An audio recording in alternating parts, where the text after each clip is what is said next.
Hey everyone, it's me Doomlink and welcome back to the Demon's Souls livestream playthrough series. I was not expecting to do another recording of this so soon, but I guess I'm in the mood to actually play this game. Who would have thought? I'm actually going to go and close my windows. That's something that I usually do before I start recording, but it seems that I've forgotten to do that today, so I'll be back in about 10 seconds.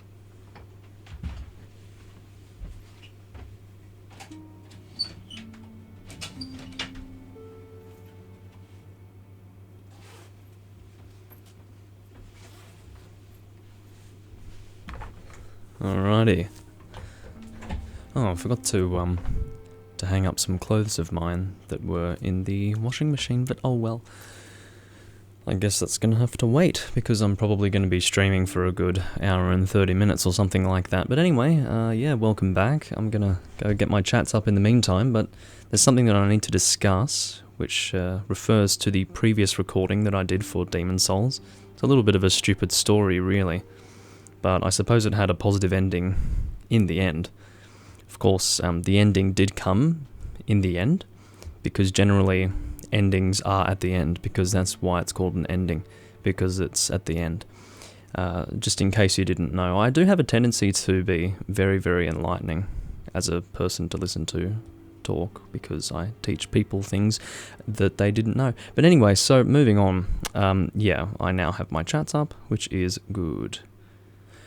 So, part 27, which was the previous recording that I did for Demon's Souls, was not processing properly on YouTube's side. I did the live stream as normal, nothing was different as far as I'm concerned, but for some reason YouTube just shat itself while trying to process the video, and I was under the impression that it was not going to succeed in processing the video because I recorded that in the evening, went to sleep, still hadn't processed, I woke up, still hadn't finished processing, so we're like, I don't know, 15 hours in at this point to the processing period. And then 26 hours later, after the live stream had finished, 26 hours after that point, it finished processing and was then uploaded to my channel. Which was funny because it was done in such a way that it was placed before my live stream the next day. So I'm glad that it did that. That was a positive turn of events. But it's funny, 24 hours after I'd finished the live stream before, I went and uploaded the video again.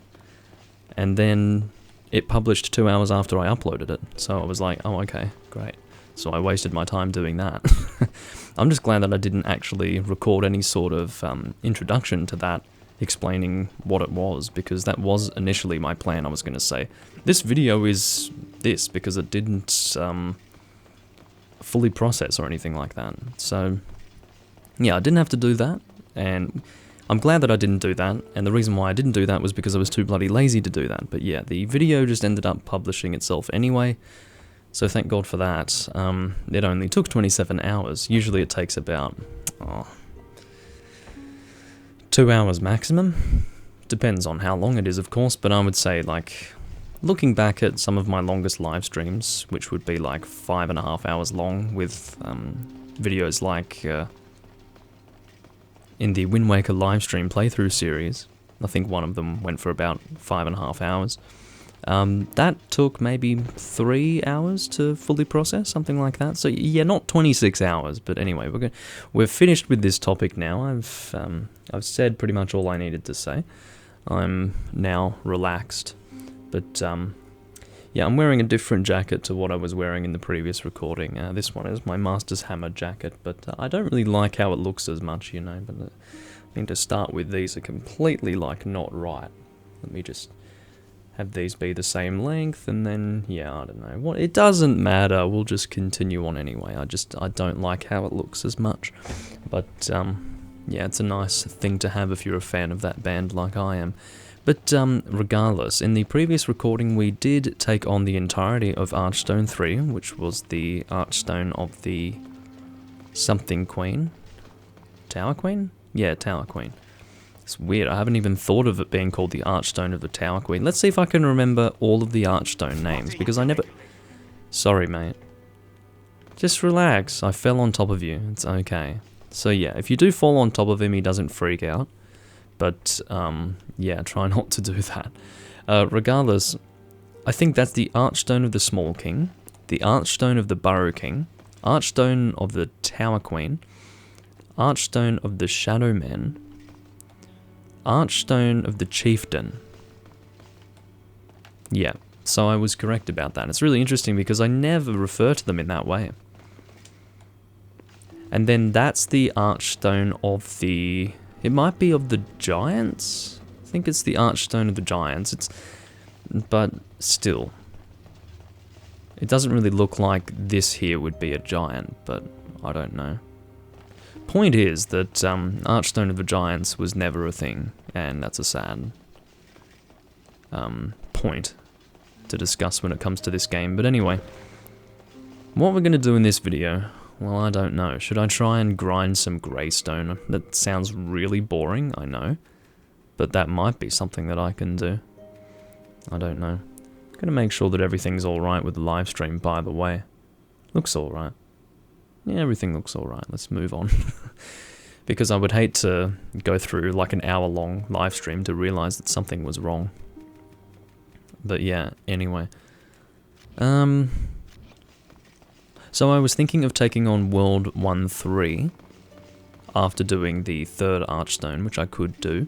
I could in fact do the False King fight, but I'm not sure if I would want to do that, because it would be a little bit difficult. I'm sort of... If I'm not going to have any mobility during that fight, I would at least like the Tower Shield. I don't think the Tower Shield is amazing versus magic, but it's going to be a damn sight better than the Steel Shield that I have here, so... Yeah, I don't know. We'll see how that goes. Regardless, we might do that for... What will I do first? Grinding for greystone's pretty freaking boring, but I might as well do one round of greystone farming. Let's do that. Just so I can show you guys what's involved. The best way to farm greystone is by going to the Flame Lurker Archstone. Or Archstone section, however you want to say that. And you just kill the guys who are nearby. Actually, the best thing to do is to have no souls, so you can make use of Nexual Binding. That just speeds things up a great deal. Unfortunately, you won't be able to get souls while grinding if you are using the Nexual Binding, but anyway. Another thing that I was thinking of doing was going and talking to Patches the Hyena in World 4-2 before I do anything, so that I can go and buy some Late Moon grass. Because I only have one. My grass options are 1 Late Moon and 11 Full Moon, pretty much. So that's kind of bad, and I think I'd like to purchase at least 5 to 10 Late Moon before I go anywhere, so that's going to be something that I do. We're not heading down there, that's not happening.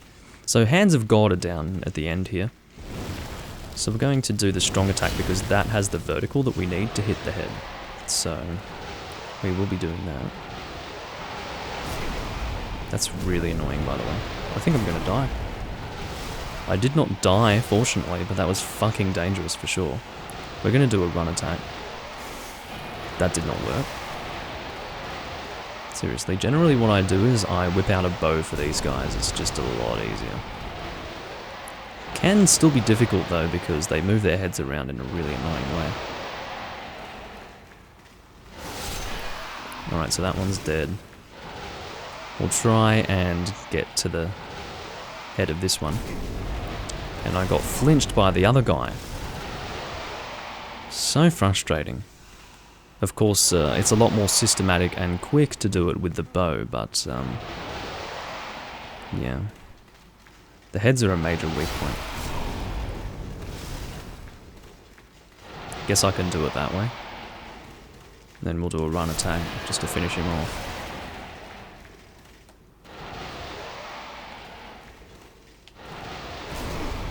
How did I... Oh, fucking shit. So hopefully this is some greystone here. It should be. They do drop fairly often. Come on, mate. Alright, then we'll hit you before you can attack me back. Of course, it's a lot easier to deal with just one at a time, because the situation is, if I'm not being attacked by anyone else, I can just go for the follow-up. But unfortunately, it doesn't always work out that way. Now, where is the room with the other guys? There's another room with with these fellas. I don't know where they are. They might be in the room next to it, yeah. These aren't the only ones that we can fight. There are some more in here, I suppose. It's been some time since I last did this. This might have been in my... Well, when would I have been getting Greystone? Maybe it was in one of my regular Let's Plays. That's possible, for sure. Alright, so this is a much better room because I can fight them one at a time by the looks of it. Which is a good thing. Even, like, hitting the face is not giving me one-shots here. There's a chunk of Greystone, very nice. Now, I will mention that it's not a great situation here for me right now because I am in pure white tendency in this Archstone. What that means is that I have the lowest possible drop rate for this Greystone, and that kind of sucks. Just gonna put it out there. Of course, the lower you go in terms of world tendency, the better enemy drop rates are. So, yeah. It's unfortunate, but again, it was necessary for acquiring the weapon that I'm using right here, so I'm not going to complain about that. One thing that I do need to do as well is talk to Skirvir the Wanderer, because if we do talk to him, he will. Actually, we might be able to do that right now. Let's do that. So we'll talk to Skirvir the Wanderer, and when we do talk to him while wielding this weapon, or perhaps even having it in our inventory will be enough, he will give us pure Greystone. We're not going to need more than one pure Greystone, to be honest, but we can get one each playthrough. So, yeah. I hope you guys are ready for some ladder climbing action in Demon's Souls. It is frickin' terrible, I will warn you. People who didn't play this game do not realize how good the first Dark Souls was with its ladder mechanics. Some people were probably used to Dark Souls 2's ladder mechanics in that you can actually speed up your climbing. Doesn't matter, because in Dark Souls 1, just climbing up the ladder normally was double the speed that it was at in this game, and then of course you can actually slide down ladders in the first Dark Souls game as well as that. So, needless to say, ladder mechanics were a huge improvement, or there was a huge improvement to ladder mechanics at that time. See, I've never gone to Skirvir in this direction, and as it turns out, shit doesn't work. Alright, well this kind of sucks then, doesn't it? Do I have to go back? I suppose I do. That's alright. We're going to have to do the drop from the Armor Spider Archstone, which I don't mind doing too much. But yeah, anyway. Again, never done that before, so as it turns out, it doesn't really work. Okay, so we're going to head up to the Shard of Archstone over this way. Or the Archstone, I don't even know what to call it. Because the Shard of Archstone is like a Homeward Bone equivalent. It's an actual usable item, so what the hell is this thing? It's just the Archstone? I don't know, it's a piece of Archstone? We'll call it a piece of Archstone, I don't know. But anyway, it is interesting that they do have a sword in the bonfires in the Dark Souls series as well, and they have a sword inside the Archstone. They did decide to return to that concept, which is kind of nice. I like little things like that. Okay, so we're going to go and get some Greystone. Now, this is annoying because actually that works out fine. It's not annoying at all because then I can go and get some more Greystone by killing the rockworms, that's what they're called. I can kill the rockworms as I drop down from Skirvir's area because I was thinking, oh, it's so annoying I don't have a Shard of Archstone so I can just return back to the Nexus after talking to Skirvir, but it's not entirely necessary because I'm pretty close to the warp point at the Flame Lurker room. And I can go and kill some rockworms in the meantime, so that's a good thing. I won't subject you guys to too much of this. I will probably do it at the start of every recording or something like that, I don't know. These guys are still dying in one hit in spite of their resistance to cutting damage, but this might even be... I think this is still considered cutting damage, even though, like, strictly speaking, it should be impact damage. I mean, look at this thing, it's clearly not sharp. But I discussed that in the previous recording, obviously. The damage that it deals is basically the weight of it slapping you. Or, well, then again, the shape of it causes the effect to be more of a cutting one, I would say. But anyway, given the amount of damage that I'm taking from these guys in World 2 too, I think it's going to be a little bit dangerous to go to World 1-3 at this point. So, therefore, going to World 1-4 is basically suicide, so I might not do that just yet. In fact, I definitely won't do that just yet. Don't really want to use this full moon just yet, so I'll... let's say just yet a few more times. But yeah, seriously. Now I can use the full moon. As you can see, Skirvir the Wanderer is hanging around here. I believe he will be here as long as... oh, the other one disappeared. It overburdened me, son of a bitch. Oh well, I don't really need the Thief's Ring at this point, I don't think. I just need to remember to put this stuff away, that's all. Did I kill both? No, don't think so. Anyway. Ye gads! Oh, you nearly frightened me to death, creeping up on me like that. I'm pretty sure that I was standing in front of you for quite some time. Treasures of the unknown. Were you? Let us put it is a truth. Okay, good on you, mate. If you the bones. So I think if we talk to him now... Oh, do not, please. Take care of that. So he gave me pure greystone just for giving him the privilege of looking at our sword. Fair enough. It's very nice of him. We'll mention that Skirvir the Wanderer as a Black Phantom to fight is a frickin' bastard. And I just killed myself. That's alright. Fucking annoying, but it's alright. Anyway. Well, there's my fucking shortcut. I don't need a Shard of Archstone. I can just kill myself. Anyway, so... yeah, so there's that pure greystone. And we're going to put all this stuff away. Because that's going to weigh us down. And yeah... item burden is something that we definitely need to upgrade. So, that is the frustration. We are currently at, I think, 40 strength, is that right? So we need to upgrade strength another 10 times. Oh, another 9 times we need to upgrade strength. And then, yeah, we'll be at 50. So at that point we will be able to use the Tower Shield. Of course, I'm going to leave strength alone for quite some time after that point, because upgrading endurance and vitality for item and equip burden is going to be super, super important, because I will be intending on having the Grant as well. Now, just having that sitting in your inventory alone is going to be full on, to the extent where it might be necessary to use the Ring of Herculean Strength at all times with the build until I increase my item burden. It's enough to actually carry both the Tower Shield, the Brand, that's what it's called, Brammed, whatever I'm supposed to call it, I don't know. I'm going to put away this fucking sword, I don't really need it. Crushing Great Axe +1, of course that is what I'm currently upgrading. I actually kind of like the symbol that they've got there for the weapon.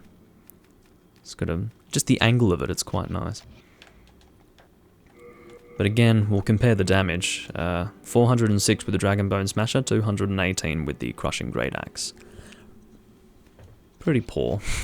Pretty poor, almost half the damage. So, yeah, obviously the Dragonbone Smasher is a really good weapon, and we're going to be sticking with that. But regardless, yeah, let's go to World 4-2. Do we really want to go to 1-3? I think I'm going to get punished if I go to 1-3. And again, actually, no, that's what I really need to do. That's a great idea, Doomlink. Do not go there alive. Go there in soul form with the Cling Ring.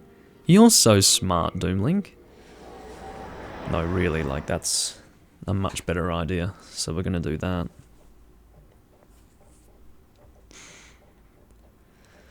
Oh, dear.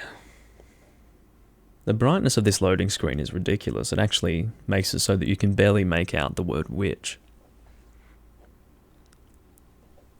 But if I were to actually optimize the brightness of the game to this loading screen, you wouldn't fucking be able to see anything, so of course I'm going to keep it like this.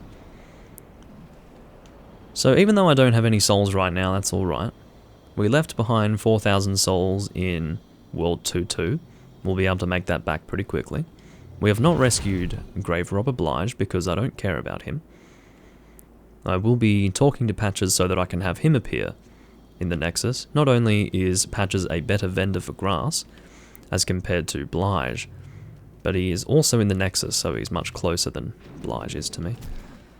So it's so ridiculous, but I was wanting to do like a drop-down attack back in the previous recording.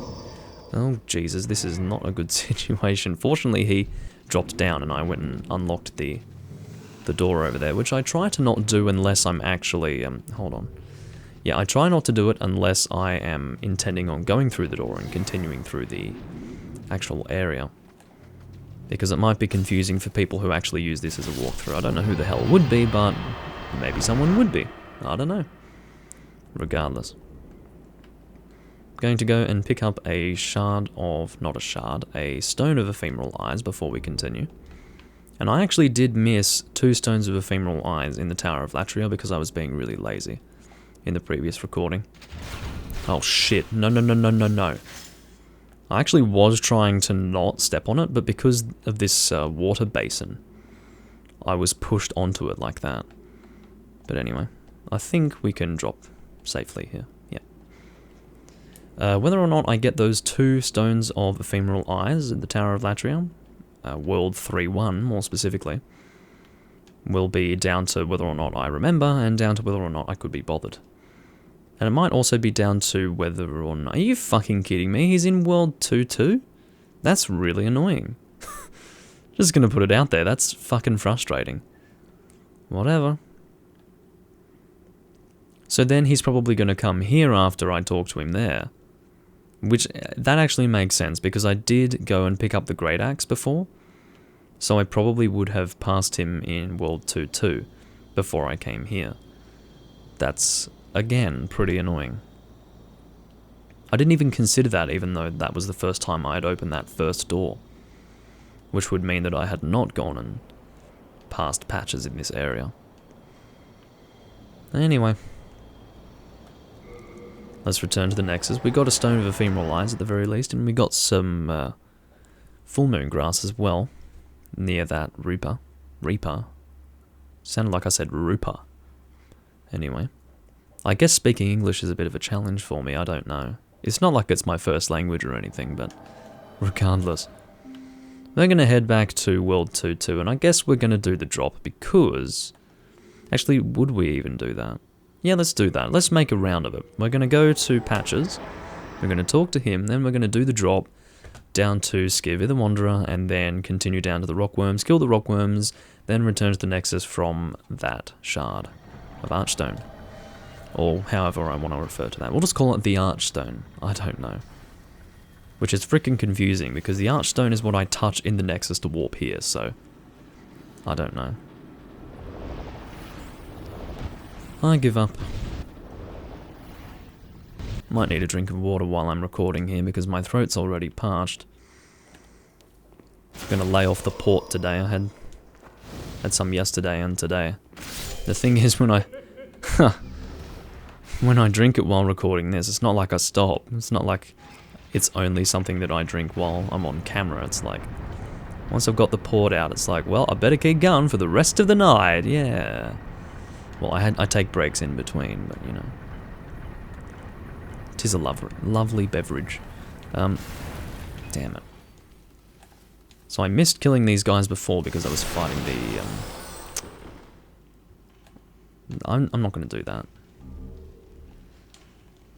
I probably won't need to kill those lizards in this playthrough either, which would be a great thing because I do not like wasting my time doing that. Grinding the crystal lizards in World 2-2 is something that I will probably continue to do off camera, because it is actually that freaking repetitive, and I've already shown enough of that on camera in this playthrough. Not in this playthrough, in this live stream series. So, I'm not going to subject you guys to that anymore. It's not nice. Anyway. We'll go and talk to Skivir, not Skivir the Wanderer, Patches the Hyena, he's waving at me. How the fuck can I not... I was going to demonstrate how I couldn't walk through there, and then it allowed me through. Thanks, game. Oh, what? Oh, my gift. Phew. So... we're not even going to kill this exploding thing. Obviously, it's an easy solution. You don't actually need to attack it. Oh god, there go my frames. and I didn't even have a good perspective. Ooh, fucking shit. That was like 2 FPS, let's be real. Wow. Hello, Rockworm. I want to kill you. See that 2,200 damage? That's called successfully making contact with the phase. Where is Patches? There you are. He goes and runs up here. How did you do that? I used my brain, mate. The treasure. Tough. Go on. Go on! Thanks, mate. So it'll be interesting to see if he goes to the Nexus after this, or if he goes to 4-2, now that I've discovered that. I think technically I need to physically be there while he is able to appear there, for him to not appear in the Nexus and instead appear there. So I do like having the Dragonbone Smasher to kill these guys because, of course, generally they're a little bit bouncy. Not bouncy, but you do bounce off them. And, yeah. That's the thing. Now, the reason why I am continuing down this way is because of the rockworms. They are indeed in this area, so may as well kill them if they're nearby. Ow. That frickin' hurts. So what we're going to do, I do have the Ring of Herculean Strength on. I don't actually need it right now. We're going to go Cling Ring. Give myself some more health. Let's top up our health with some Crescent Moon Grass. Oh, that's not too bad, actually. You guys need to maybe relax a little bit. Have you ever thought of relaxing a little bit? Alright, so one of them's dead. He's given me some... whatever it's called. How am I missing the face? Like, what's the deal with that? I don't know. I wish I knew. But yeah. He's given me some Greystone is what I was trying to say before. I can probably just do a run attack here. Fucking ballsack, man. No! Stop it! Get out of there now. It's fucking dangerous.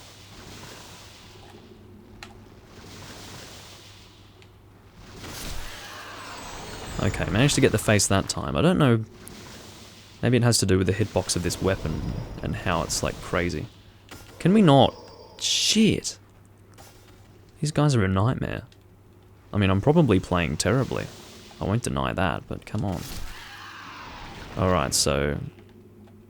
let's try and get some Greystone here. So we've got 1 shard out of killing 3 of them. You can see that these guys get really crazy when you walk over them. They're sort of rooted into the ground and then, yeah. So there's more rockworms down there, so we may as well go down that way. And then we will go to the rockworms in that other location. I'm not going to drop down that far. That's going to be kind of detrimental to my health, I think, so... we will instead go down this way. We'll get attacked by the mini bugbear things, but that's alright. They shouldn't bother us too much in this area. See, how do I miss the face? Bizarre. Alright. There should be 2 more, I think. Ow. I better get ready to shield you. There we go.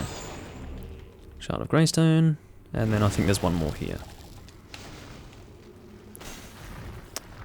Okay, I thought I completely missed him there for a second. Get up. And then heal. Because that's fucking dangerous.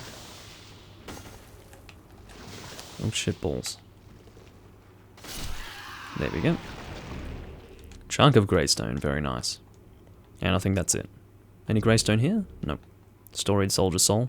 Also decent, but yeah. I'm not going to head down that way. That's not happening. I couldn't be bothered. I'm going to go and do the drop in the other areas.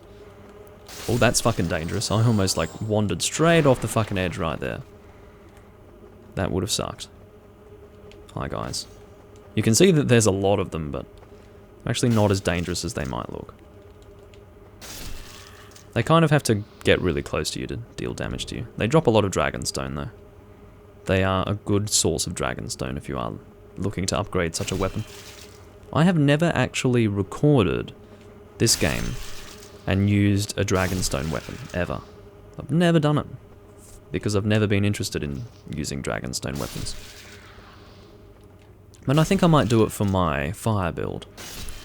Once again for the sake of I don't know why I'm killing these guys. Let's just continue. But, yeah, I'll probably do it with my fire build for the sake of, as I mentioned in the previous recording, doing some... well, having some variation to my weapon selection, so... yeah, it might be useful in that way.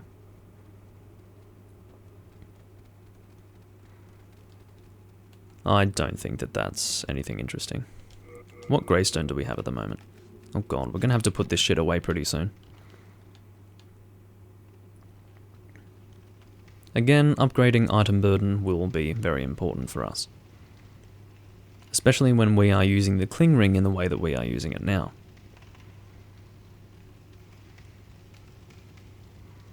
Once we get to the, I guess the first junction in World 2.2, kind of where we can visually see the Archstone, I'll go and get a drink of water. Because once again, my throat is rather parched.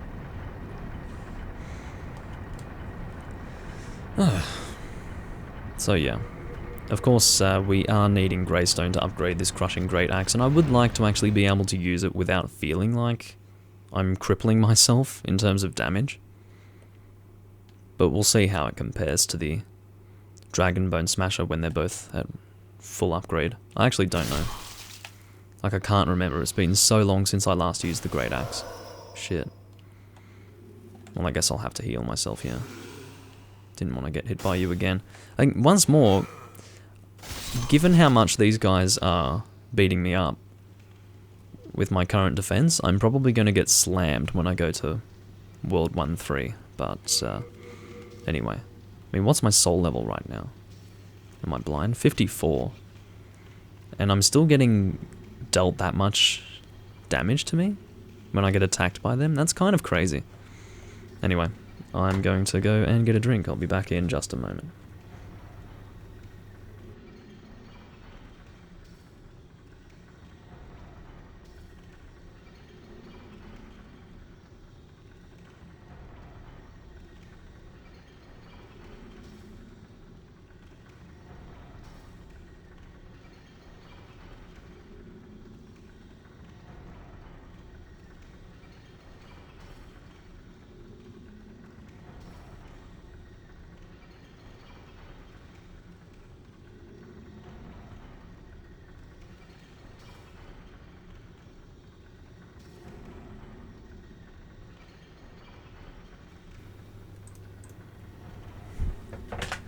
And I have returned.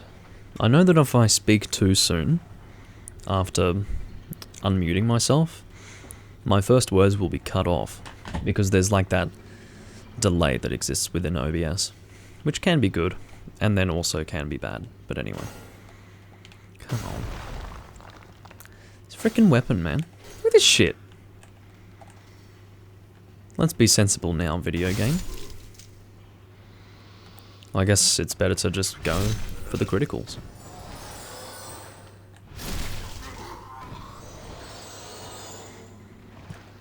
I'm also really happy with the lighting, by the way, these days.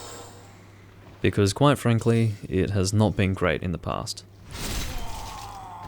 And it's been especially bad if I'm doing it at night. And I'm going to really try and avoid doing live streams at night, because I'm sick of having, like, my hands phasing out of existence. It's just crap.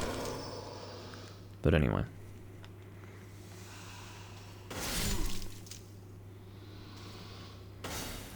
Come on. I don't really know why I'm killing all of these guys. I think they have yeah, they do have a chance to drop Greystone, so it's actually not a waste of my time to do this. Obviously they have a really shit chance to drop it compared to the Rockworms, but anyway. They do have a chance, I'm quite sure. No, no, no, no, no, no. Holy fuck, mate. You've got to be kidding me. What is going on today? I can't drop. Really sucks.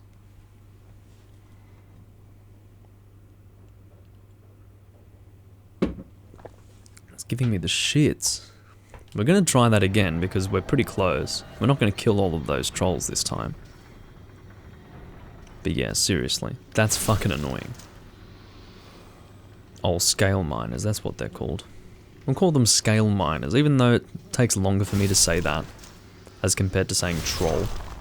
We'll just call them scale miners, that's fine. Anyway. So if we're dropping, we don't really need to worry about these guys giving us any grief. They will chase after us for a certain length of time, but still. Alright, let's try this again. Be nice and slow. Take our time.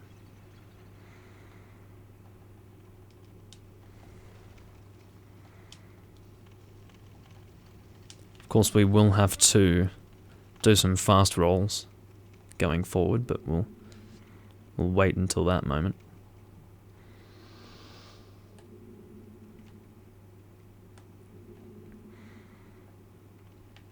Alright, so I don't think you need a fast roll for this one, but you'll need to be able to fast roll coming up anyway, so.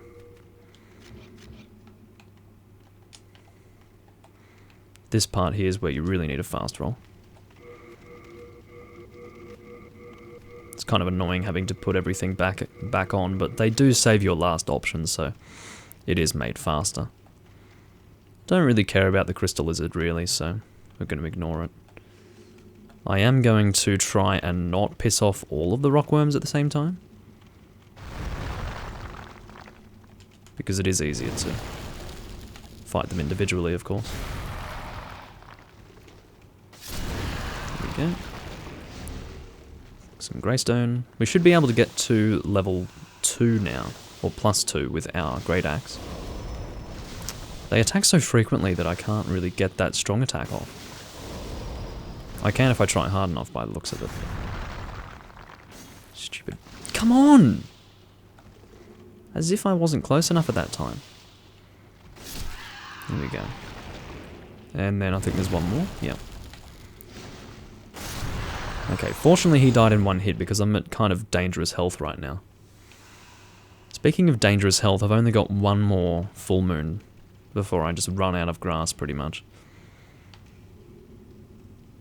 Let's just try to get in there and...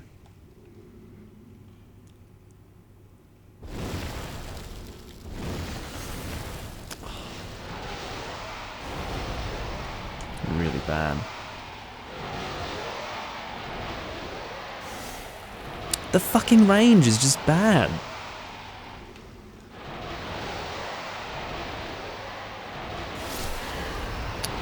Holy shit, man. If I die here, it won't be so bad because I can just return to the Flame Lurker Archstone and do it that way, but fucking hell. Get out of there, man. So we just need a well-timed running attack at this point. Roll the fuck out of there, man.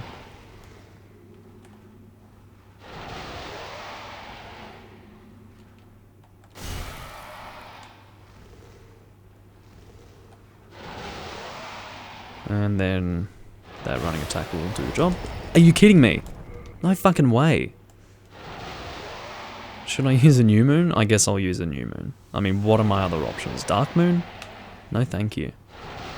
I'd at least like to have some sort of ailment like poison if I'm going to make use of that. Anyway, so I think we got 2 shards of greystone out of this.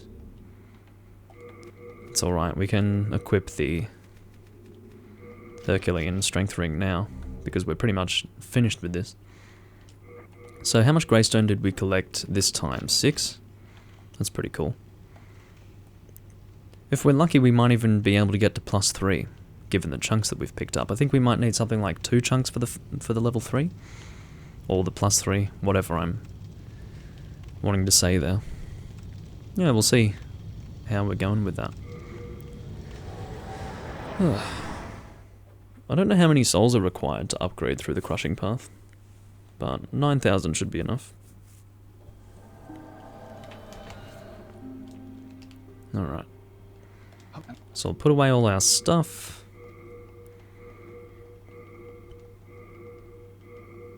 Forgot to put away that dark moonstone before. Put away that club. And that should be good. Oh yeah, I forgot to check to see if Patches was here, and he is here, that's good to know. Okay, so what are we doing? I guess equipping the Cling Ring, just for the sake of being in the habit of that. And then we'll go to Blacksmith Ed and see how much we can upgrade our Great Axe. Probably just one level, I'm thinking.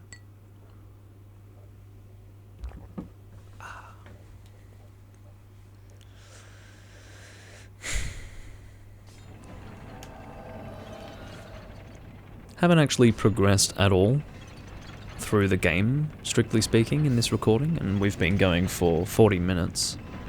But, you know, there's more to this game than just completing different levels, you know. Okay, so as it turns out, we didn't have that much more greystone than what we needed for one more level here.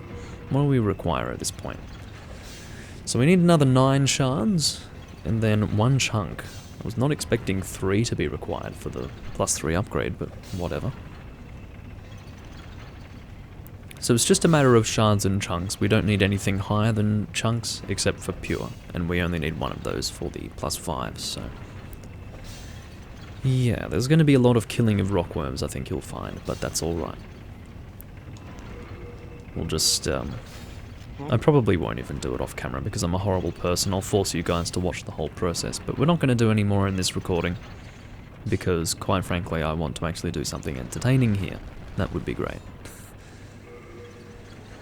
We're at 8,600 souls. That's not going to be much in terms of buying grass, but I think we have some consumable souls in our inventory, so I'll go and consume them. I'll go put them here.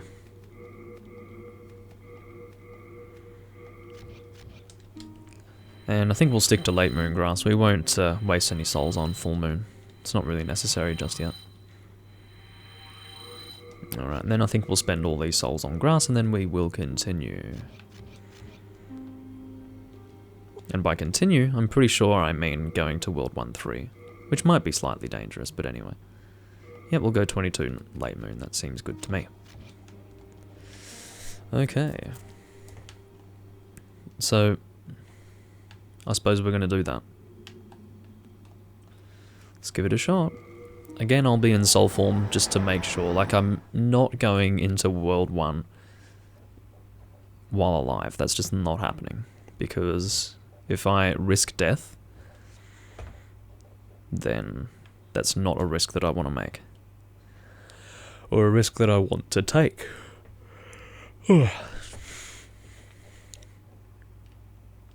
Because it would be great if I could access Execution Meralda's area in my new game playthrough here.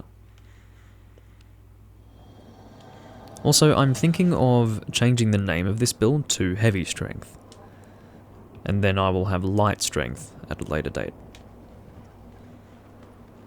So, at the moment it's just being referred to as the Strength build, but I think calling it Heavy Strength would be better, just so that I can differentiate between this and the Light Strength build later on.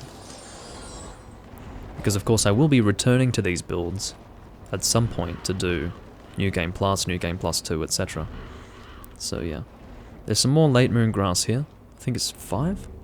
3. Well, that's alright. There's a slave shield down that way which we are not going to pick up because I am not going to waste my time doing that. It also kind of puts you at risk when you're being attacked by these things. Flaming boulders. Kind of hurts when you get hit by them. Obviously. So yeah. And I just lost a bunch of frames. I think my PS3 performance is like really going down at this point. May as well kill this guy because maybe he'll give us something useful. It's against my better judgment though, because I really don't need shit weighing me down. Because I really do need the Cling Ring and the Ring of Great Strength at the moment, so... Can we not do this? So I'm thinking that with this setup, a good shield and a good sword, we shouldn't have to worry about getting hit too much. You can see that my natural reaction is to roll away, rather than shield. That's why I don't really like this business. With slow moving builds, but anyway. Not going to get into that any further. Alright, so we're going to have a spear guy come up. We got 3 late moon there. That's pretty good. Of course, full moon would be pretty overkill if we're running Cling Ring as well, so... God, we're getting a shitload of late moon here. What do we got? Full moon? Nice. I might equip Full Moon as well. I can never remember what the item up here is. I just always decide never to pick it up. And you can see that I'm getting annihilated by this archer because I don't have the thief ring. Or thief's ring, however I want to say that. Okay, so I'm getting attacked by 2 fucking archers at the same time. So that grass auto-equipped, fortunately. What have we got here? New Moon times 6. That's actually pretty fucking good. And sadly, I have to actually very, very slowly do... Oh, no. Holy shit, that's terrible. That was like a really bad situation right there. So we're going to get out of the way of the archers. And we're going to fight you in here. Because otherwise it's going to be really bad for me. Because that's kind of the biggest thing with having the Thieves' Ring in this game. Not getting attacked long distance by archers, because they're terrible, to be honest. So yeah. This archer's gone die, mate. He got hit by the, oh no. Wasn't expecting you to come after me already. It's very important that you get him to bounce off your shield, because otherwise he'll just beat you up. And that's annoying. So yeah, it's always a lot more dangerous to go through the game when you do not have... Yes, awesome. Managed to hit that guy. But yeah, it's always more dangerous to go through this game when you don't have the Thieves' Ring. If you want hard mode, then don't use the Thieves' Ring. That's how it is. I think there's one down here as well. There is another one, I know there is. There has to be. Unless he already came after me. I guess that's possible. Alright, so I guess they should all be dead. Oh, that's a slave shield. Forget that shit. Oh, he drops here, that's right. I'm always expecting him to be somewhere else. But he only drops down if you go down through here. Look how much... Like, that's crazy. That kick of his reduces so much of my stamina. It's intended to be a shield breaker sort of attack, but it's just a kick. Like, why is he so strong? Don't know. The upcoming part's going to be really annoying. This is annoying enough even with the Thieves' Ring, but it's going to be a lot worse without it. Come on, Red Eye Nightman. Need to fight you away from these archers. Come on, mate. Don't turn your back to it. Oh no. So I don't mind fighting both of you guys, but I need to get away from the archers to do this. That wasn't a good idea. Even if it looks like you're shielding there, you're not. Your guard has been broken automatically, so be very careful, basically.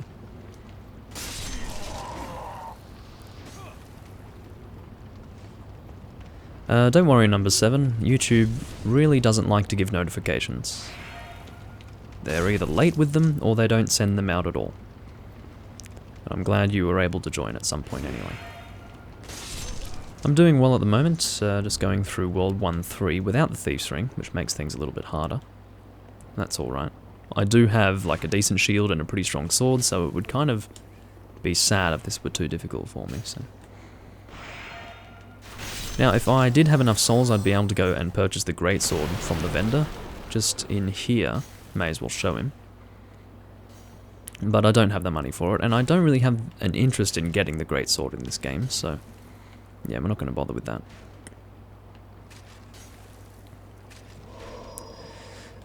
Okay, once again, the archers are seriously giving me some problems here, so...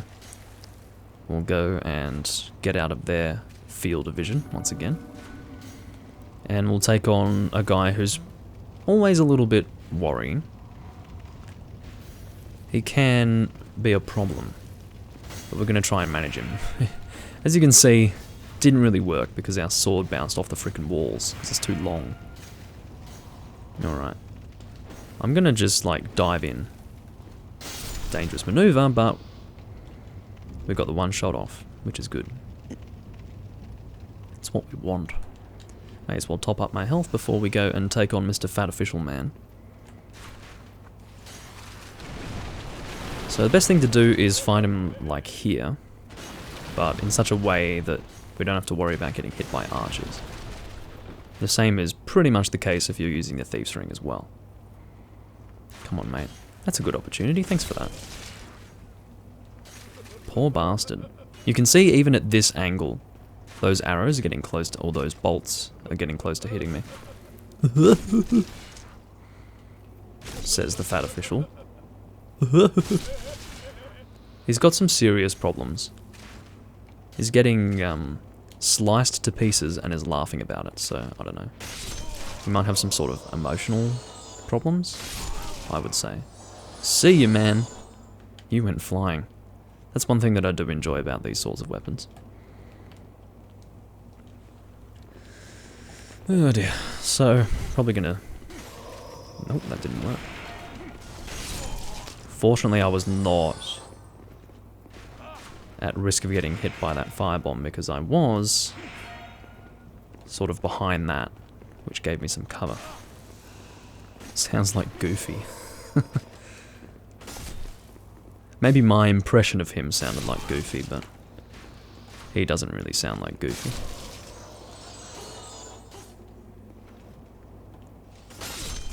Alright, so there's an archer over here who's going to give us some problems if we don't kill him. Or two archers, in fact. We'll try and do the side attack. Only got one. It's alright. So going through here isn't too difficult when you've got a set like this, even if your defense is a little bit lacking, but yeah, I forgot what that item is. I'm not going to pick it up. Stuff it.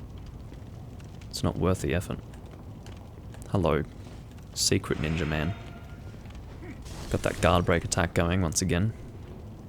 Alright, if you're gonna just spin around, I'm gonna fucking kill you. Oh my god, the two of you together are a freaking nightmare. Come on. Because of course, while I block the attack of one, the other one comes and attacks me. It's freaking annoying.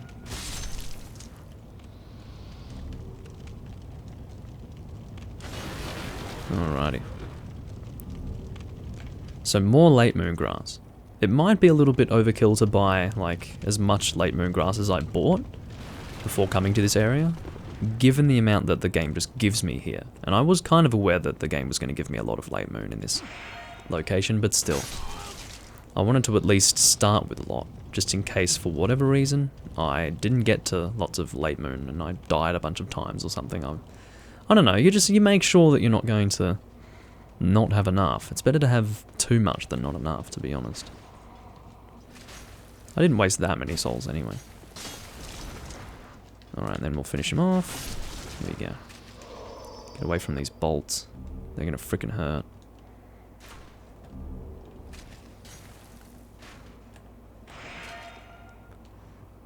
Alright. Roll out of the way of that. Shield that.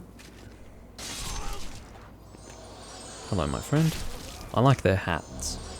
I've probably said it before, but they do have lovely hats.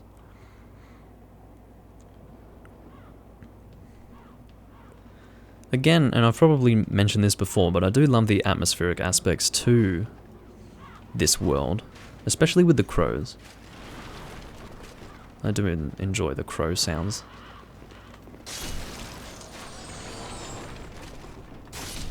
There we go. So, okay, if you two-hand and do a run attack, it's that spin. But if you one-hand and do a run attack, it's that big vertical. Fair enough. I'm learning things about this weapon that I've used many, many times before. Well, it's not a matter of learning it for the first time, it's more a matter of reminding myself of these things. Because it is surprising how much you forget when you don't play this game as often anymore. I guess I play it often enough. But, yeah.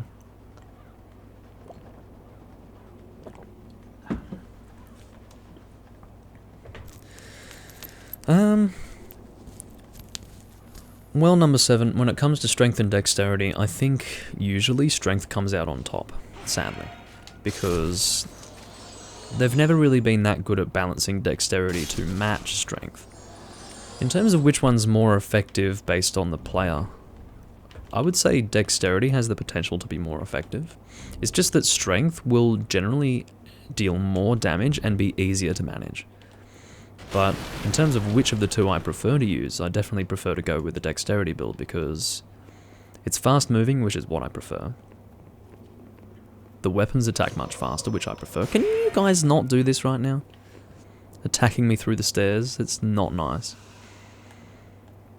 Come on, guys. There we go. But yeah, I'm pretty sure, strictly speaking, strength is always more damaging than... strength. No, strength is always more damaging than dexterity. Then. Help! Why are you still alive? Please stop being alive. Thank you. Alright, so we've got some Red Eye Knights coming. I'll shield this guy before he can have his friend come after me. The other Red Eye Knight is having some problems getting up to me. I don't know why. Yeah, it's the same as the first Dark Souls, in that sense. Dexterity can be better with certain weapons in this game. For example, you have a weapon that I've chosen not to use in this build. It is called the Meat Cleaver. It's not the same as the Butcher's Knife from the first Dark Souls. It's instead like this really big two-handed sword that you get from one of the bosses in this game. And it has an S scaling in both strength and dexterity. So it's 2 S scalings. The thing has a lot of raw damage. In that situation, a dexterity scaling is going to do a lot for you because it's just a crazy weapon. But yeah, for the most part, strength will be the damage dealer. So, kind of annoying, but actually now that I think about it, yeah, you see, once again, that's a good example of the fact that even though it looks like you're shielding, your guard has been broken, so tough shit. I might go and rescue Bior, because I'm going to go and take on the boss, but I don't think I really want to fight the Penetrator without having Bior by my side. So yeah.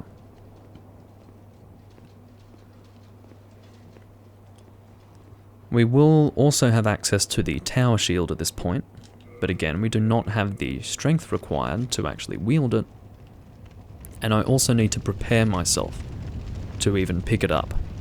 I'm probably going to want to enter this place without having my Dragonbone Smasher in my inventory, because otherwise I'm not going to be able to pick it up successfully. Seriously, it's just a crazy weapon. Well, a crazy item. I guess you can refer to a shield as a weapon, but I'll say it's a crazy shield, because it is so heavy. It's 35 units of weight, from memory. So, yeah, may as well pick up this Half Moon Grass. See, I knew what it was. There's no pyromancy in this game.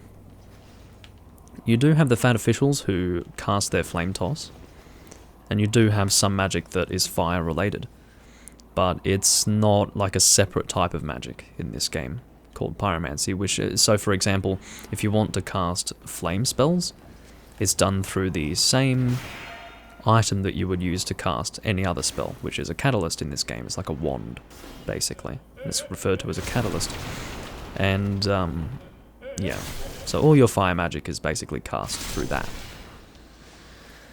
And it's the same with miracles in this game as it was in the first Dark Souls. You have a talisman, which you use to cast the miracle. But there is actually a talisman in this game that can cast both miracles and spells. It's called the Talisman of Beasts, and it's quite a nice item. Who goes there? No, I'm gonna fall asleep now. He might be sleeping now, but that's alright. He'll wake up when he needs to help us with the Penetrator, so that's not going to be a huge issue.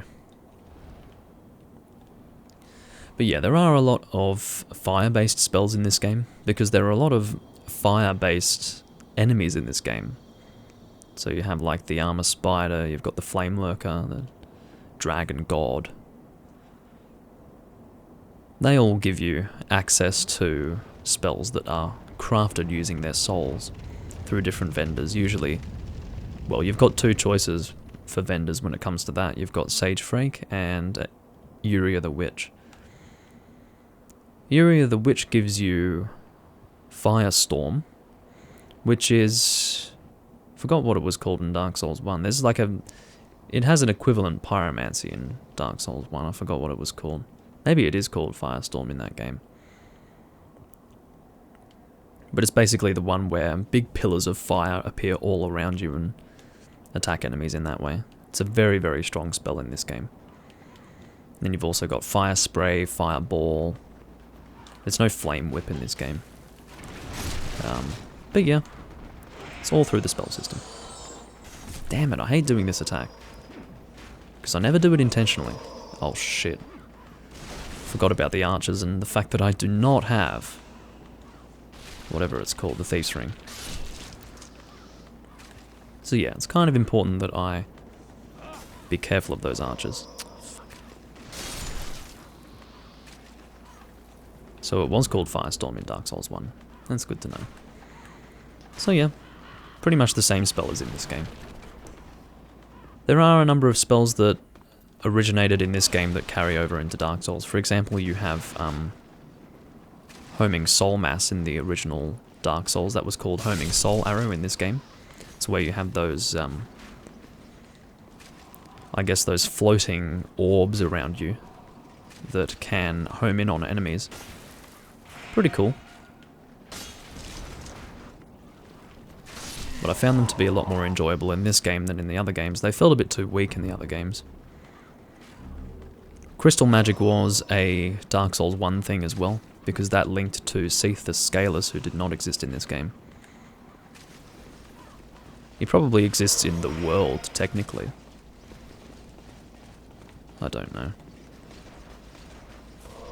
Oh fuck, have to be really careful with these guys. I'm going to pull them right away. Something that you can do even without the Thief's Ring, I'm pretty sure, is just run up to the boss room and avoid these guys. Shit, I need to roll. No, no, no. That's really bad. Because I got guard broken in there. There we go. Managed to get him. Get out of the way.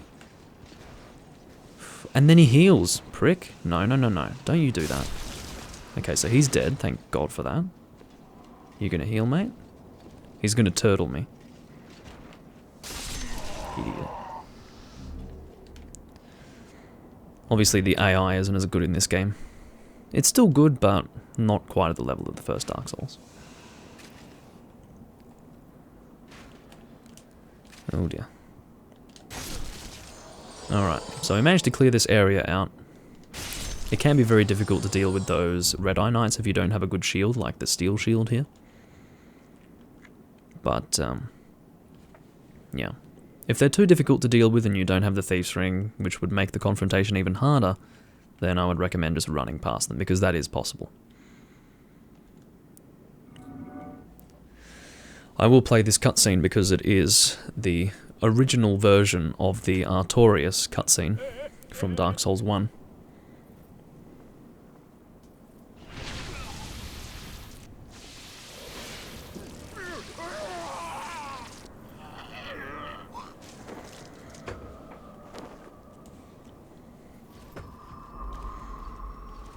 And here's the Penetrator.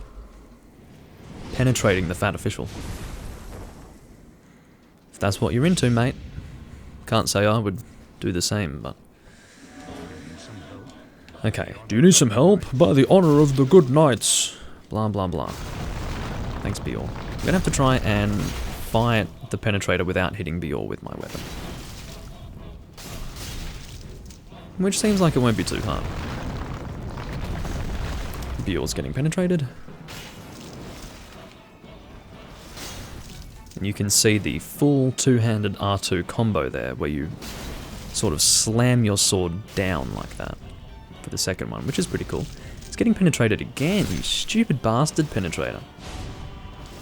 I wish that I could have demonstrated the fight a little bit more, but I'm doing a lot of damage with this weapon right now, so...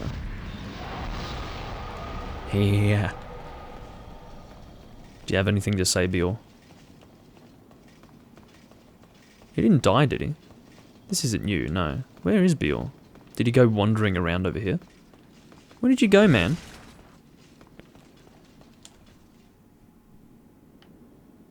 Thought I could hear him walking around. Where the hell are you, Bior? Did you just frickin'...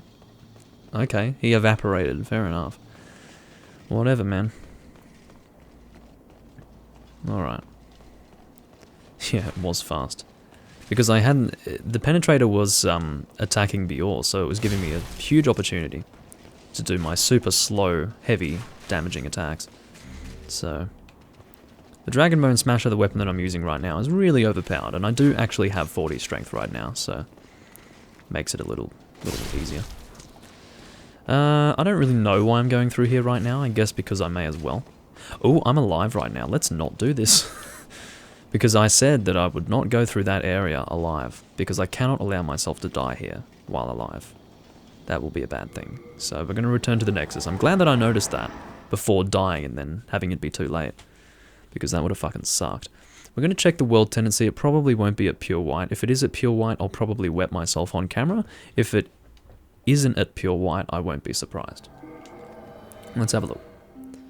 It's not at pure white. You can compare it to Stonefang Tunnel, which is currently at pure white.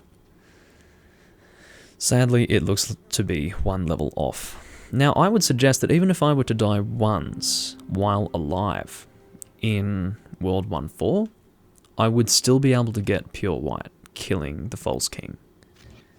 So that's pretty cool. But yeah. Alright. We are not going to need the Penetrator Soul, or sorry, the Silver Demon Soul for anything in particular, so we're going to consume that along with all of these souls here.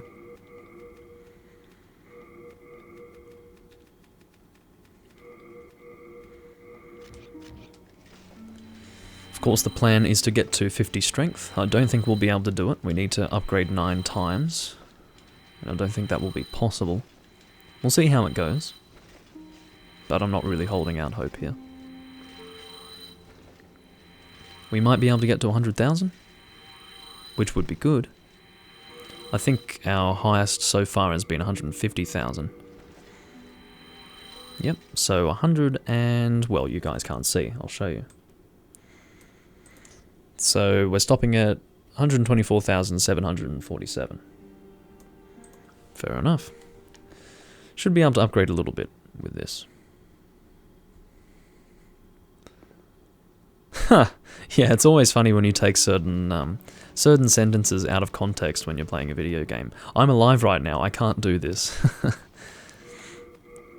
have to wait until I'm dead. Anyway, so I think we can go and level up now, and we'll hope that we can actually upgrade 9 times into strength. I would be pretty happy if we could manage that. But again, I won't be sad if we can't. I'm prepared for whatever happens. Yeah, not looking hopeful. That's alright. So we're at 47 strength right now. Our current damage is 419 in the right hand. And we're going to prepare for collecting the... You know what? I'm going to go in naked. Naked. Actually, we won't go in naked. We'll just put away everything that is not our armor. That's alright.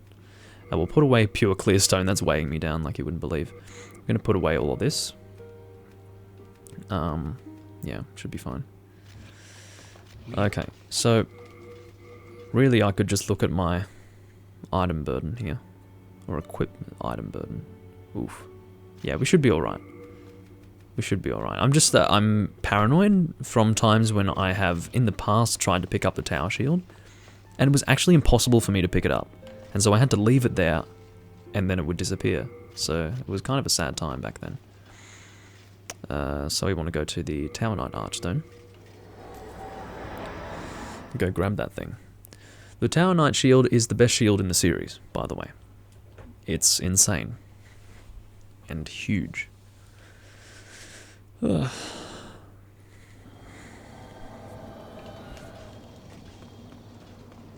You can get it 2 ways. You can get it by killing the Scraping Spear Black Phantom, who is currently available to us, but I will not try to kill him because it's a fucking nightmare to do that.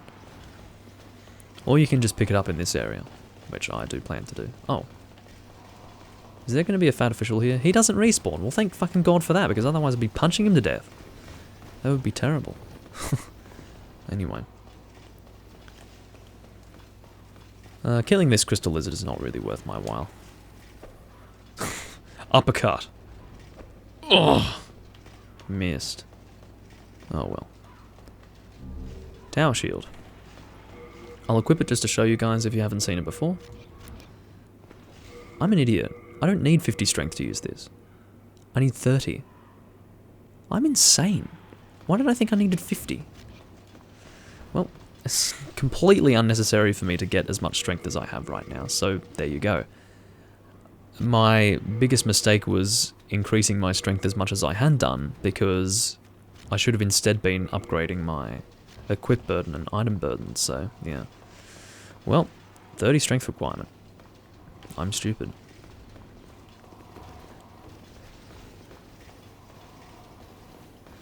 Yeah. I've flashed the monster. Why are you here? I'm gonna punch you to death. Oh, I'm uppercutting at night. To death. Can you not? Yeah. I don't think I've ever punched a knight to death in this game. I've done it now. Alrighty. So I think we're going to leave strength alone. I think we've kind of gone hard enough with strength. We'll keep it at 47. Our current objective and current priority is to increase both equip burden and item burden to handle this shield as well as whatever else we would have. So yeah. I'm probably not going to use this shield yet. I might, but I probably won't, because that's crazy. So let's have a look and see what's going on with our item burden. Oof. Okay, what if we get rid of the Herculean strength ring? How close are we?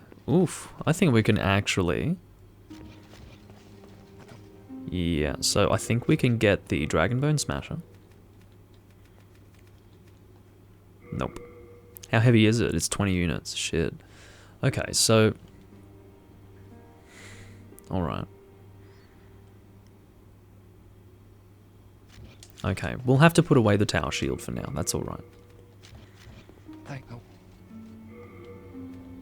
So we're going to deposit the tower shield and then withdraw all of our other stuff. So, crushing great axe, and then our steel shield will do. There we go. And Dragonbone Smasher. Alrighty. So our next objective is get souls as soon as possible. How about, I don't know, we'll see. Maybe I'll take on World 4 now. How about we do that? It's pretty cool that you love the loading screens. I guess, I've gotten super used to them at this point. I've been playing this game for a long frickin' time, but yeah, they've got a nice feeling to them. It's very unlike the Souls games, I would say. It's quite unique. It gives a bit of a different sort of feeling. Might as well equip Half Moon, seeing as though I have so much of it. And I think we'll take on World 4. I'm pretty much going to be annihilating the old hero. That poor bastard's not going to know what's hit him when I start swinging this sword around. Don't I get a colourless demon soul from a talisman? I do, don't I? I have not given Sparkly the Crow a talisman before. What are the colourless demon souls that I've acquired? Maybe I have given him the talisman. I must have. What was the first colourless demon soul that I got to upgrade this weapon? I must have gotten it from a talisman.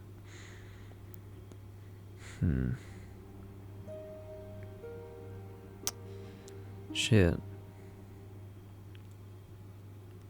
I think I must have. Because I didn't get a colourless demon soul any other way. Alright. Whatever, man. Let's go and take on World 4. I mean, I don't actually need a stronger weapon than what I have right now. This is plenty strong. It's 419 damage right now. And I'm considering, like, ways to make it stronger, but it's not necessary right now.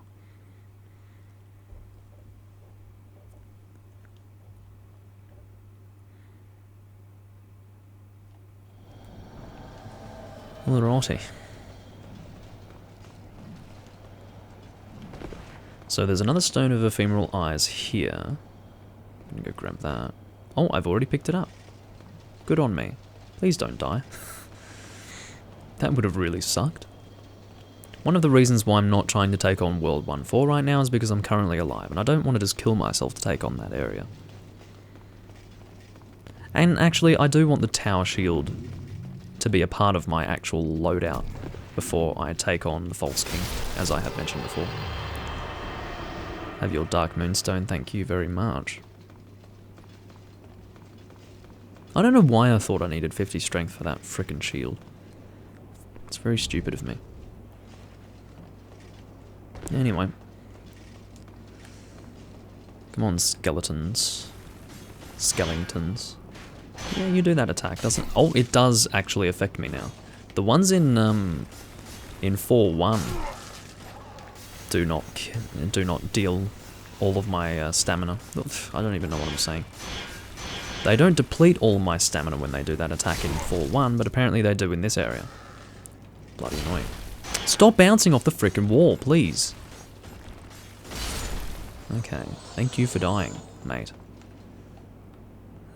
He got sent flying, I'll tell you what.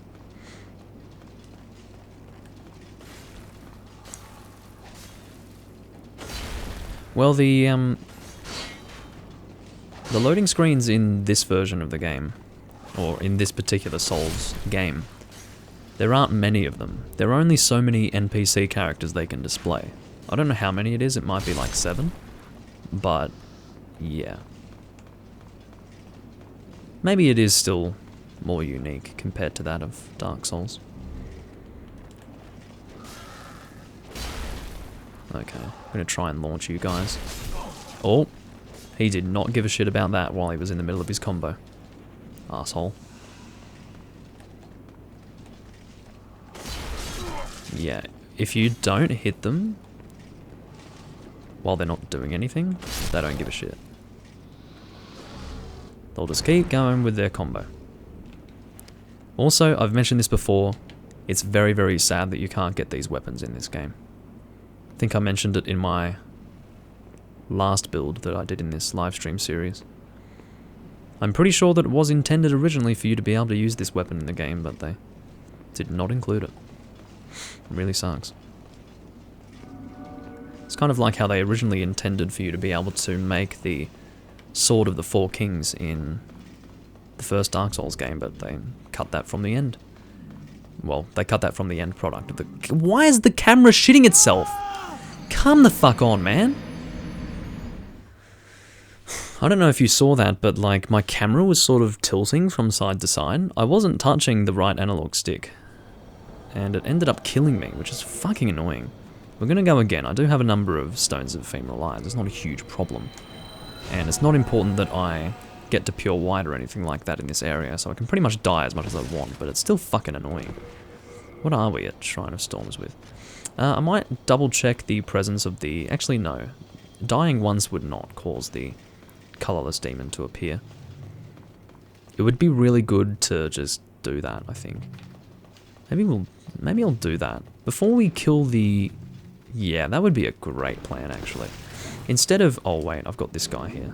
He needs to die and not hit me with that, because that will one-shot me, probably. He points at you and you die, basically. Okay. So... Let's, we're gonna go get our soul. Because that was like 22,000 souls. Which is a lot at this point in the game. Still. And then we will start killing ourselves to get the primeval demon to appear. Because I do need lots of colorless demon souls, and quite frankly, it's going to be very annoying to actually get the world down to one step off pure black once I've killed the old hero, and then also the Storm King. So it's a much better idea to just do it now. How did you shield that, mate? Don't roll off. I do not need to lose that soul, that would be really annoying. It wouldn't be a huge setback, but it would piss me off.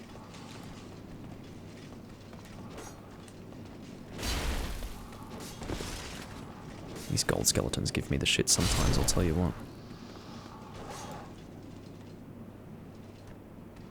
what. He'd be able to one-shot me because the damage that he deals with that, oh shit.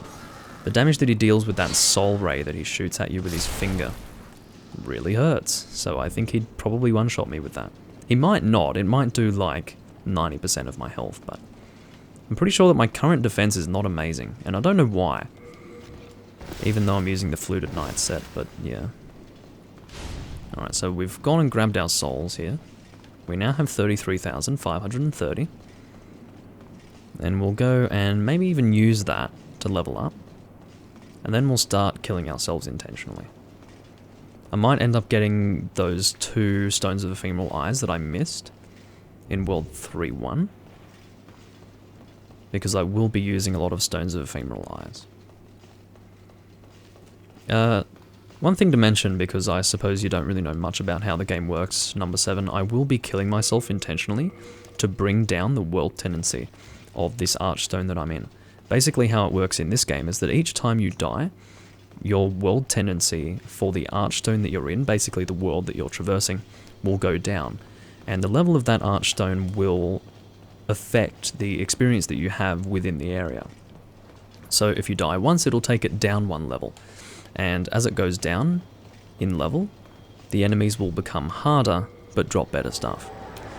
A special soul that you get in this game is called a Colorless Demon Soul, and it's basically required for upgrading special weapons, like weapons that are created from, well, not even demon weapons, I guess just special weapons that can't be upgraded any other way. They're basically the Demon Soul's equivalent to Twinkling Titanite. But basically how you get it in this game is either through trading with Sparkly the Crow. There are certain items that give you Colorless Demon Souls, but only the first time you trade it with Sparkly the Crow. Another way is just by picking them up in certain locations. There's one in World Tendency event in World 1, and another way is by killing primeval demons, which are demons that appear when you have your Archstone at 1 level off the lowest level. So what that means is that you need to actually kill yourself while alive intentionally in that actual world location to bring the levels down until you get the primeval demon to appear. And then when you kill the primeval demon, you've got like a 90% chance of getting a Colorless Demon Soul. It might even be a higher percentage chance than that. The fact that it's not 100% is fucking terrible, but I have never yet killed a primeval demon and not actually received a Colorless Demon Soul, so we'll see how that goes. Oh dear. I would really like it if that day were not today, but anyway. So we can level up once, I guess we'll... What's more important? Maybe equip burden. I don't know. Yeah, equip burden. Art thou done? Yes. I am done. Alright, so we're going to kill ourselves repeatedly in this area. Now sometimes when you kill yourself in World 4.2, it'll cause you to spawn in 4.1, and I don't know how that works, but it might be a glitch, but it's fucking annoying when that happens. It's a bit of a waste of time, to be honest. But anyway. What's our current level? Alright, we'll probably kill ourselves 3 times, and then check it at that point. Or maybe twice. It's better to kill ourselves twice. I will mention that you actually need to return to the Nexus to actually have the changes be made to the Archstone following your death. If you stay in the area, your deaths while alive will not actually affect the Archstone at all. It's not until you actually leave that world and go back to the Nexus that that change will be applied. Look at this shit. Why does this happen? Fucking hell. It's really frustrating. So I'm going to have to kill myself here then. Because otherwise it just brings me back here and I've got no idea why. It's fucking bizarre. Anyway. Oh dear.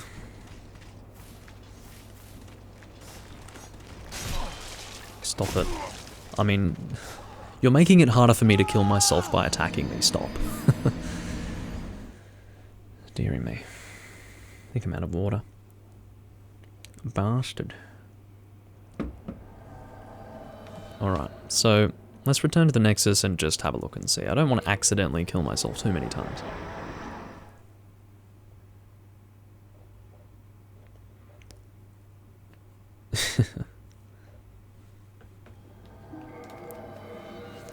Okay, so I think that might be one step off Pure Black. Let's just double check to see if the Primeval Demon has appeared. I will mention that I'm pretty sure that the Primeval Demon can also appear at Pure Black, so that's worth mentioning. We'll have a look and see. It does take a little bit of time to get to where the Primeval Demon does spawn. That's alright. Can we see it from here, actually? Maybe we can see it from here. Yeah, there he is. So that big fat thing right there is the Primeval Demon, and I need to like not get attacked by these stingrays. But yeah, we can't actually access the Primeval Demon from there, we have to go around a little bit. So that big fat thing with a tail is a Primeval Demon. If we kill that thing, then it will give us a very good chance of claiming a colorless demon soul. No. Killed me in one shot through my shield, but that was at reduced health, so it's alright. I was about to say that us dying here in soul form is not going to affect the appearance of the Primeval Demon, so you don't have to worry about that, but it is a setback in terms of time. I have to waste my fucking time now. But that's alright.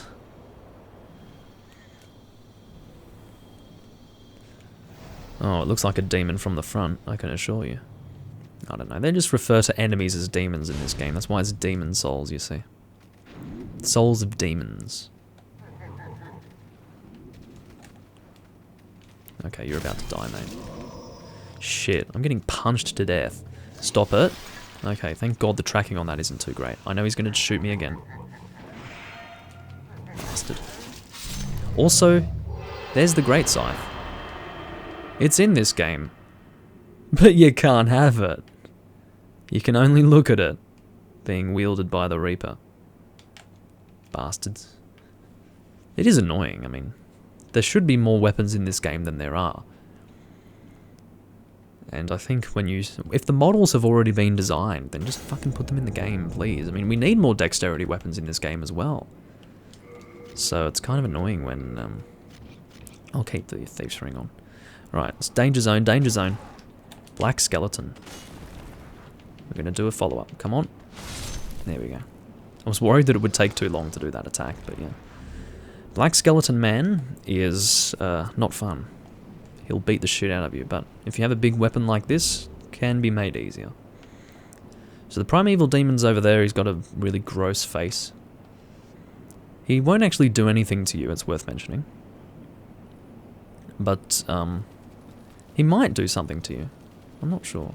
I don't care about this crystal lizard, it doesn't matter to me. Gross! But yeah, these guys, they just sort of sit there, being gross and fat. Swinging their tails around. And then you kill them.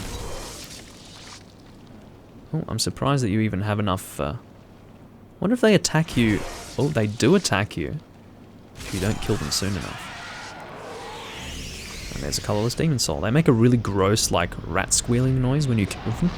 I think it's a rat squealing noise, that's my interpretation of it. It would also explain the tail. But, yeah. That's a Primeval Demon. There's the white bow and white arrows.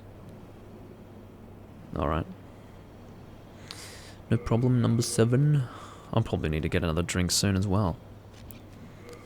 Okay, so we may as well go and upgrade our sword. Can you bloody stop, you stupid Ray.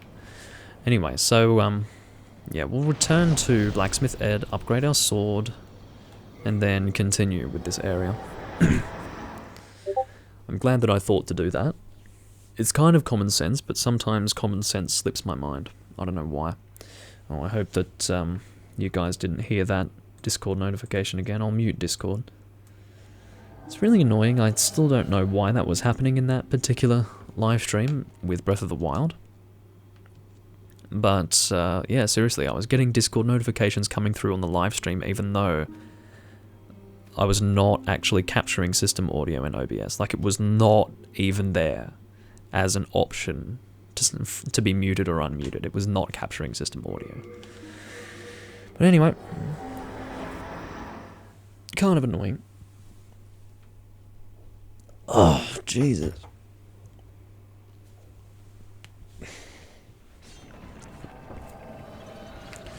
So, go and talk to Ed.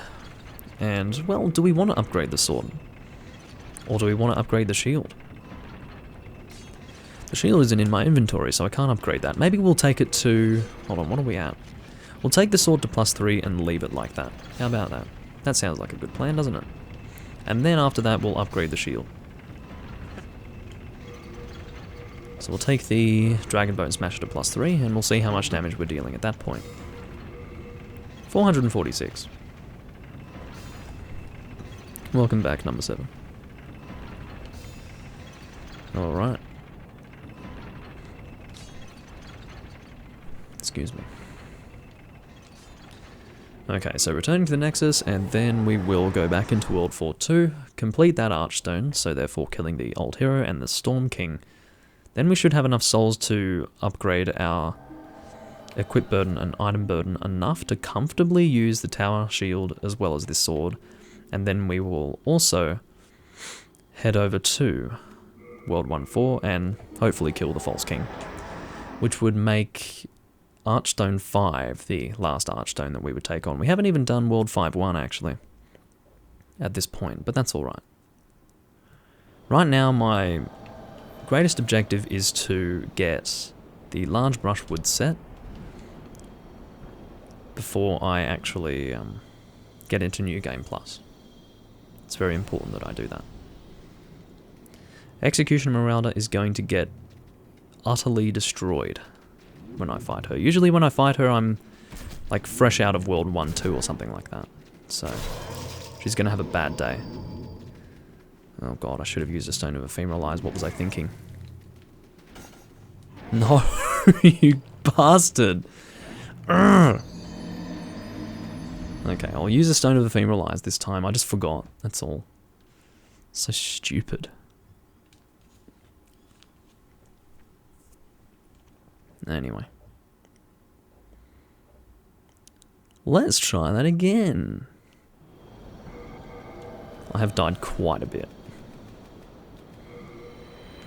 I will try to remember to get those 2 Stones of Ephemeral Eyes in World 3 before I continue into New Game Plus. I don't think that I'm going to reach the point in this particular run where I'm not going to have enough stones. Actually, I might, because I will probably want to get more Colorless Demon Souls manually. So, by killing Primeval Demons, that is. Okay. Well, I'm getting attacked by those guys from behind. Fortunately, that did not result in any sort of negative scenario. Yeah, I'll be doing New Game Plus and multiple levels of New Game with all of the characters that I'm playing with in this particular live stream series. I don't know how many builds I've actually done in this live stream series. This is probably my 5th or something like that. Oh, Jesus. But they will all be going through different levels of New Game Plus. But for now, I'm just getting a collection of builds together so that when I do actually return to them later on... Can you actually get affected by my shield, please? He's attacking my shield and not bouncing off it at all, and it's freaking annoying. You bastard. Alright. So your friend with the frickin' bow is gonna die. I do have the Thieves Ring on, yeah. Arseholes. I haven't been collecting any of this shit, have I? If I do get overburdened at all, I will just get rid of that Blade Stone and Dark Moonstone. I don't need either of that. Alright, thanks for dying, mate. You do your follow-up. Then I'll kill you. There we go. More shards of Bladestone that I don't need. But yeah, the plan is to get a lot of builds together and then return to them much later on. Okay, this is where I died last time. Stupid camera. Seriously. Alright, so this guy up here, generally you kind of just have to let yourself get hit by him. But I guess you can stick really close to him. Alright, thanks for dying, mate. Killing him in one hit really is important. Oh, another one spawned. So these guys are linked to the Reapers. Worth mentioning. So once you kill the Reaper, all the guys in this area will die. Like these strange creatures. Alright, so you're annoying. I don't want to go around you because I might fall down, so I'm going to not do that. So the Reaper is around this corner. Generally what you can do is just launch him off with any weapon. But with this weapon, I'm just going to kill him in one shot. He will fall into the boss room, interestingly enough. You can see that he falls down really far. And there's like a... I don't know if you can see it, but there's like a walkway down there. That's actually the boss room. So... if you are worried about missing out on his stuff that he drops because he's gone and fallen down, don't worry, because he will be in the boss room. And you'll be able to pick up his stuff. Don't pick up any of that, that's like Crescent Moon grass that's there to bait you into getting molested by very small, phantasmal creatures that just punch your shins and it hurts. Like, ow, my shins, in spite of my armor, my shins hurt. I guess they punch through the armor, I don't know how that works, but anyway. Why are you still alive? Do you have, like... that is literally 1 HP point. Let's be real. There are 2 endings in this game. You can either kill the person, or sort of do what they want, I don't know. Basically, the person that you level up with is relevant to the story in this game. Imagine that you can... imagine that you were killing the... what's her name again? The frickin'... the woman from Dark Souls 2. Imagine that you kill her at the end, or choose not to kill her. That's kind of how it goes. Because the main in black in this game, she... her task is to lull the old one back to slumber. And you can either kind of become the king of demons, or not kill her and not become the king of demons and let the old one go back to sleep. I don't really know the lore that much, but yeah, just 2 different endings. Alrighty, let's take on the old hero. This guy is going to have a bad day. Really bad day. So the Reaper, I don't know where he's gone, but the Reaper should be in here somewhere. I think he is lying right there, is that right? Yeah, there he is. See? Not that I really need his Dark Moonstone. So basically the deal with this guy is he is blind. He can't see you. If you get really close to him, he sort of can sense that you're there. But more than anything, when you hit him, that's when he'll come after you. But I will mention that if you can get enough distance between yourself and him, even after having attacked him, while using the Thief's Ring, which the effect of it is become harder for enemies to detect, he probably won't be able to see you at all, at any point. So it's actually really, really good to use the Thief's Ring with this fight. What I will be doing is the strong 2-handed attack to get maximum damage out. So he shouldn't come after me here. If he does spot you, he will have like a... he will come after you with the intent of killing you with 1 single attack. And he'll be pretty on the ball. Like, he'll come after you and be really accurate with his attack. And then he'll just bugger off again. So... and yes, it is like Dark Souls 1 with the 2 different endings. Link the Fire, or whatever the other thing was. Like, Become the King. I think you sit on the throne or something. So it's pretty much the same in this game, in that you can either choose to have the neutral ending, or the Conqueror's ending, I suppose you could call it. It's like you become consumed by greed from collecting your souls. It's basically the same in this game. Oh god. His random attack almost hit me. He was not aiming for me at that moment. He was just attacking randomly and it nearly hit me.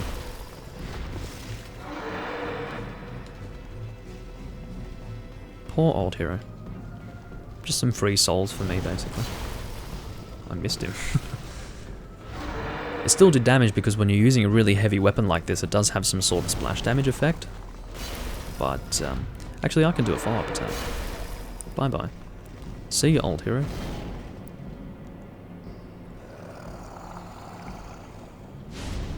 I think he's one of the Shadow Men, actually, that this Archstone refers to. He's got an interesting story in the lore. Anyway, let's take on the Storm King, yeah. This is the biggest boss in the entire series. He's huge. That's him up there, but he's really far away, so he doesn't look like he's that big, but... oh yeah, that's right. I need to reduce the volume of the game quite considerably here. It might be a little difficult to hear at first, but basically when you attack the Storm King with the weapon that you are provided in this game... Oh, by the way, if you're familiar with Dark Souls 3, this is the Storm Ruler. This is the first use of the Storm Ruler. It looks quite different to how it does in Dark Souls 3. See, I only played Dark Souls 3 fairly recently, so funnily enough, I wouldn't have been able to draw that comparison until fairly recently, but yeah. I was kind of surprised when the Storm Ruler made an appearance in that game. But yeah. It has no weapon requirements, of course, but as in stat requirements, I should say. But yeah, this is it. Looks pretty cool. So you sort of start off by attacking the smaller enemies, and then eventually the big guy will come down. And he's really freaking dangerous if you're not watching where he is. So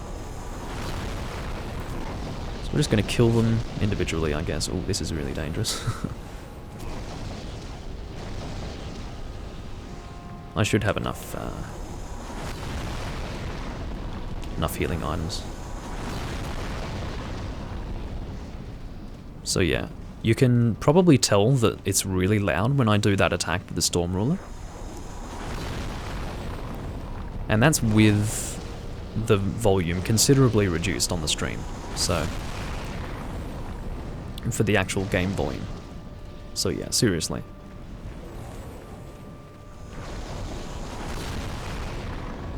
It's very important that I reduce the volume. In my sort of post-edited Let's Plays, I did have to go and lower the volume each time. Can't do it quite so seamlessly when it's live, but that's alright. As long as I make some attempt, should be fine. Now sometimes he can come down before you kill all of the rays. It's very important that I watch for when he comes down, because otherwise it's going to be really freaking dangerous. Alright, he might be coming down any moment. Yep, he's going to come down. So we need to use this big pillar here to avoid him. Because every single time he comes down and does a pass, he will attack you with these poisonous ranged things. This stuff here. All gone. Alright, so I don't think it matters whether or not you go two-handed. I think it's the same damage, but anyway. So yeah, that's the Storm King. He's crazy. So the danger is pretty much not using this big pillar when you're going up against this boss. If you don't know not to use this, or if you don't know to use this, you will just have a big problem, probably.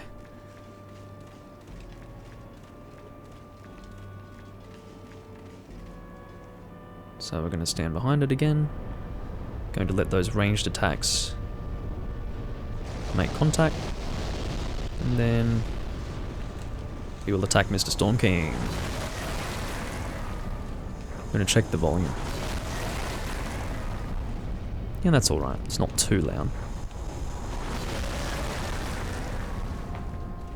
That's a good volume, actually. I don't think we'll get the last one. Nope. So, yeah.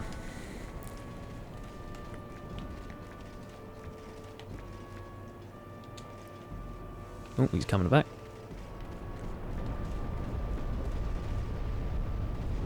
I will have a lot of souls to level up after this fight, because I do have the combined souls from the old hero and the Storm King, just from killing them. But as well as that, I'll also have their souls that I will consume for additional leveling up purposes. Which is good, because this is all about not needing to use boss souls. Like this whole run, it's pretty much just free souls all over the place. I'm getting showered with free souls, because I'm not needing to consume demon souls for spells and things like that.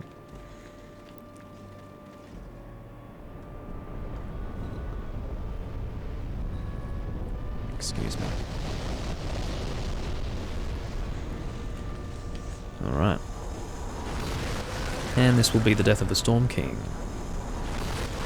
It gets very annoying to fight the Storm King as you go through the different levels of New Game because unfortunately the Storm Ruler does not get stronger. You're not able to upgrade the weapon. I wish you were allowed to upgrade the weapon just to make the fight go faster. But you're not allowed to do that, and it really sucks.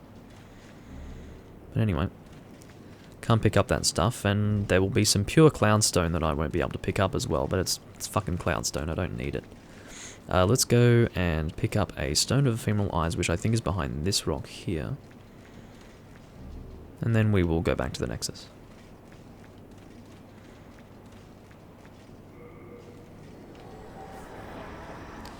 How long have we been streaming for? An hour and 46 minutes apparently. I guess we'll do a 2 hour? I don't know. Maybe even longer. It sort of depends on how we are going with whatever it's called. The False King. Alrighty, so I guess we'll put away the Storm Ruler. We'll put away everything that we don't need once again. And then it will be time to level up. We currently have 124,000 souls. So we're going to do a lot of leveling up, I think. Well, not a lot of. Need to do a lot of soul consuming before we do that, actually. So go and equip these.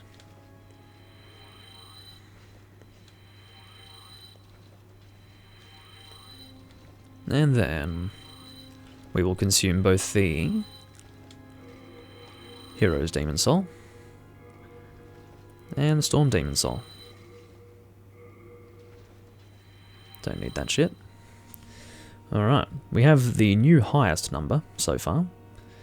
It is 224,238. So that's good. Pretty happy with that. There is the Maiden in Black. We'll get Vitality to 20 to start with. Then we'll, I guess, take that to 30, which we can't do yet, but that's alright. Okay. So our item burden currently... Oof. So we will require the... Oh, this sucks, man. This certainly sucks. We might have to take on Archstone 5 before we can really have comfortable stats to wield both the Dragonbone Smasher and the Tower Shield without needing to rely on the Herculean Strength Ring, because it is important to mention that we'll need both the Ring of Great Strength and the Cling Ring when we go through that Archstone. Freaking annoying, but that's just how it goes. We can probably take on Archstone 5. Well, then again, I was thinking of dropping down Archstone 5 to get a Colorless Demon Soul.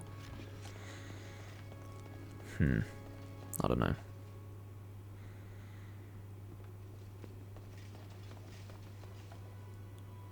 Oh yeah, where's Ostrava? Oh, he's in 1-4. Son of a bitch. Okay. So I think, no,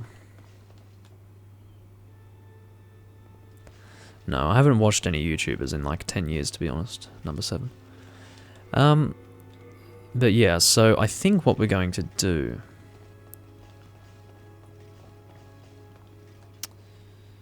what should we do? Because I cannot rely on... Well, then again, if we put away the Steel Shield... Actually, I don't think it will work. I really don't think it will work. Thank goodness. Unless we do something with our Fluted Knights set. Put away these bolts.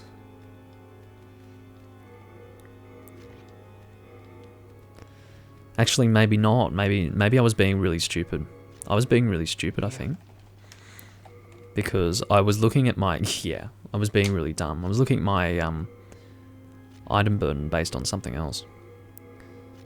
Alright, so we can actually make use of both the Tower Knight shield? Yeah, okay. Sorry, I was being dumb. I forgot that I had equipped this stuff, and I had stuff in my inventory that I wouldn't have in my inventory if I had the tower shield as well. Anyway, just had to use my brain a little bit, that's all. Sometimes it's necessary for me to use my brain, I think you'll find. Okay, so we might actually be able to do... Yeah, looks like we can do it. So the tower shield, what is the current guard break reduction on that? It is 70. Alright. Oh, and what is its shielding ability for magic? Does it actually... It doesn't have a stat for shielding magic, because that was something that was first introduced in Dark Souls, the ability to see that.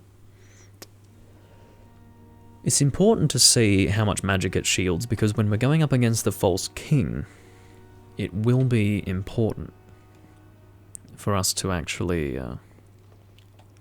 Okay, I've got an idea. So what we'll do is we'll start engaging with Mephistopheles. I don't need Baldwin. Any of these guys. Should we, Alright, what we'll do is so we need to get our character tendency to pure black. It's currently at, like, more or less neutral. Let's go kill this guy. How are you still alive? God. Alright, so he's dead. What does he give? Hands of God. Fair enough. So I'll put away Hands of God. And we're going to kill all these other guys, because we need to get our character tendency way down, so that we can get Mephistopheles to appear. And Mephistopheles will give us tasks to kill NPCs, other than these guys, in order to get colorless demon souls. So that's going to be an important thing for acquiring colorless demon souls in this particular game. So hopefully we can get our character tendency down far enough this way. I guess that's dark enough. So we're going to head to Boletarian Palace, and then we'll head back to the Nexus, and hopefully Mephistopheles will have appeared. I will mention that it is very important to kill Yurt the Silent Chief, otherwise Mephistopheles will not appear. This is something that I learnt again in, I think it might have been my last playthrough, or the playthrough before. And yeah, it was really annoying, because I really needed those colorless demon souls. I'm killing them because I need to get my character tendency down. I literally just explained it. You're probably kind of far back in the live stream, but anyway, I do explain why.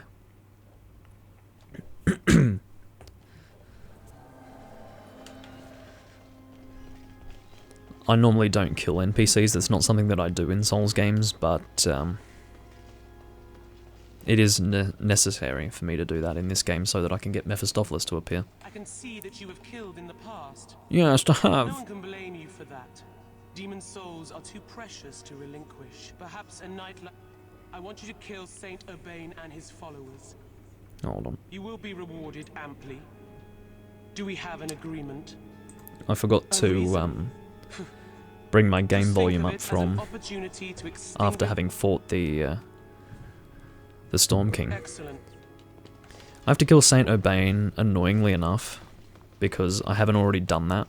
This is not going to give me a colorless demon soul. Pretty sure that there are 3 that give colorless demon souls. You have Ostrava, Bior, and Patches. Anyway. Patches isn't even here, because he's in 4-2. That's annoying. Whatever. We're going to be going to 4-2 anyway. Oh, you're slow at writing. Okay.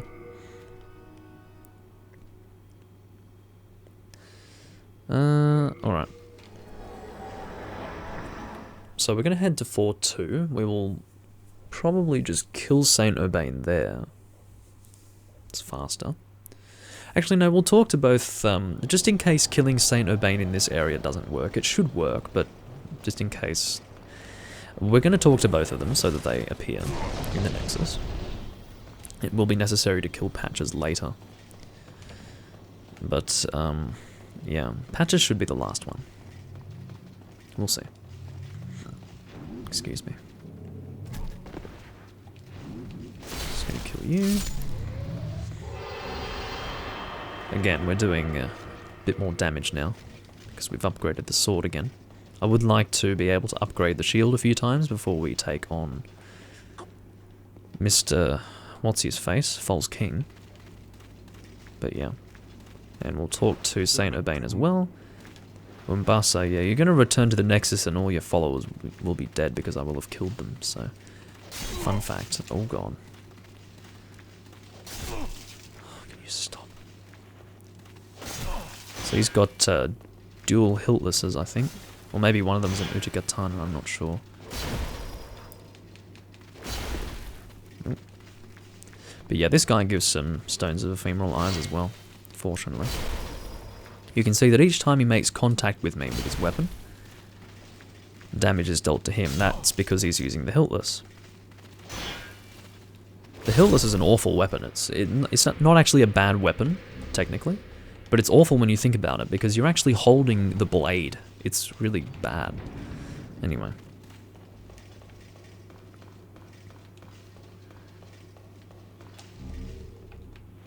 So. I think we need to open a door. Yeah, here we go. And then we'll just talk to Patches. He'll give us a ring of gash resistance, I think. Which is like the most useless frickin' thing you can get at this point in the game, because you've probably already picked up the one in World 1-2 just before you save Ostrava. So, yeah. Really not a helpful ring, Patches. Try again next time. Oh wait, there won't be a next time. That is unless you've spoken to him in 4-2 before you've spoken to him in 2-2. Which I've definitely done before. Alright. So we'll return to the Nexus. Kill Mr. Umbasa Man. I remember back in the day, people... You know how people said, praise the sun a lot? Just as a joke that was referencing Dark Souls. Well, before Dark Souls came out, people used to end their sentences with Umbasa, referring to this game. You never see that anymore. But, yeah. Umbasa. Sorry, mate. You must die. He's probably doing Wrath of the Gods, is he? No, he's healing himself. Fully. Crazy. Sorry, mate, but you're not going to survive. My sword is too strong.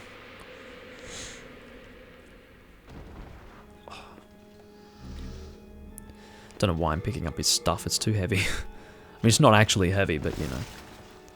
One person who I will never kill, no matter what, is Stockpile Thomas. He's just such a lovely guy.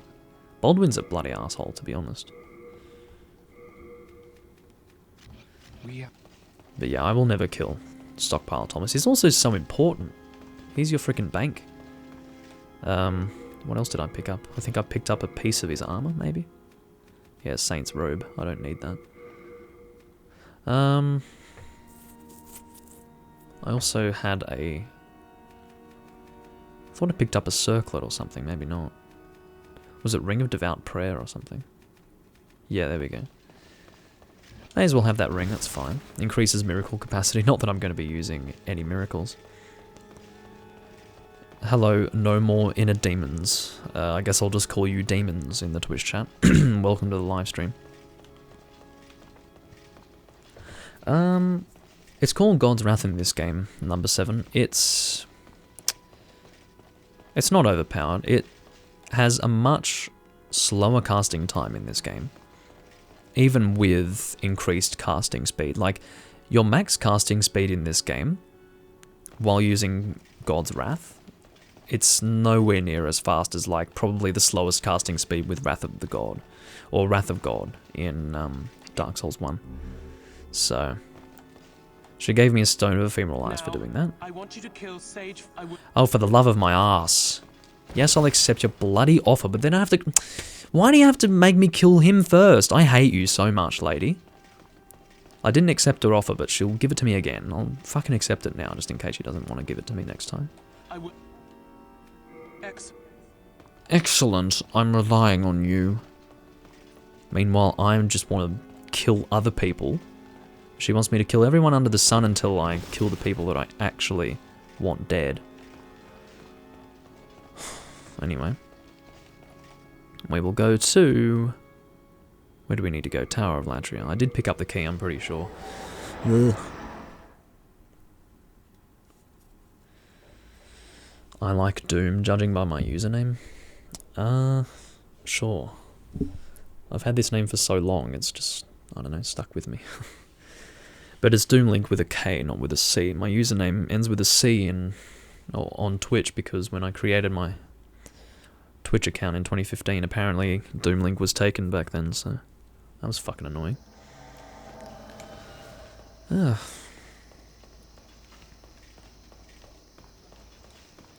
So we have to go and rescue Sage Frake, annoyingly enough. Did not want to have to do this, but I guess if I don't kill literally everyone who can die before talking to Mephistopheles, she'll make me kill them before I kill Ostrava, Bior, and Patches, who are the ones who actually give me the good stuff. Oh well. So I'm pretty sure we want to continue this way. May as well pick up this Old Spice. I think it's Old Spice times 3? Fresh Spice times 3. That's alright. Close enough. Alrighty, you're gonna die, mate. Fortunately, I'm actually one-shotting them this time because my weapon is actually stronger than it was when I was last here, of course. But yeah.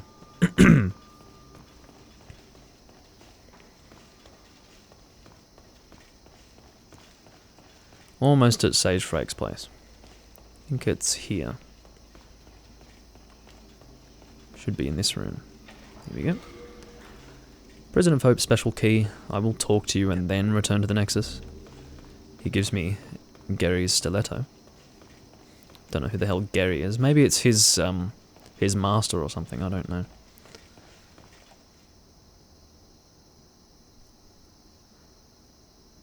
What do you mean last year?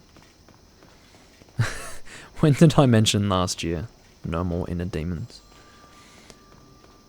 I said that when would I have mentioned last year?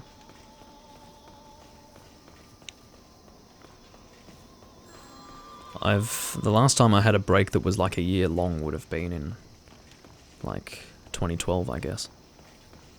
Didn't really record anything in 2012. Shit. Am I going the right way? I think so, yeah. Let's keep going. I got a little bit distracted and wasn't sure where I was for a second.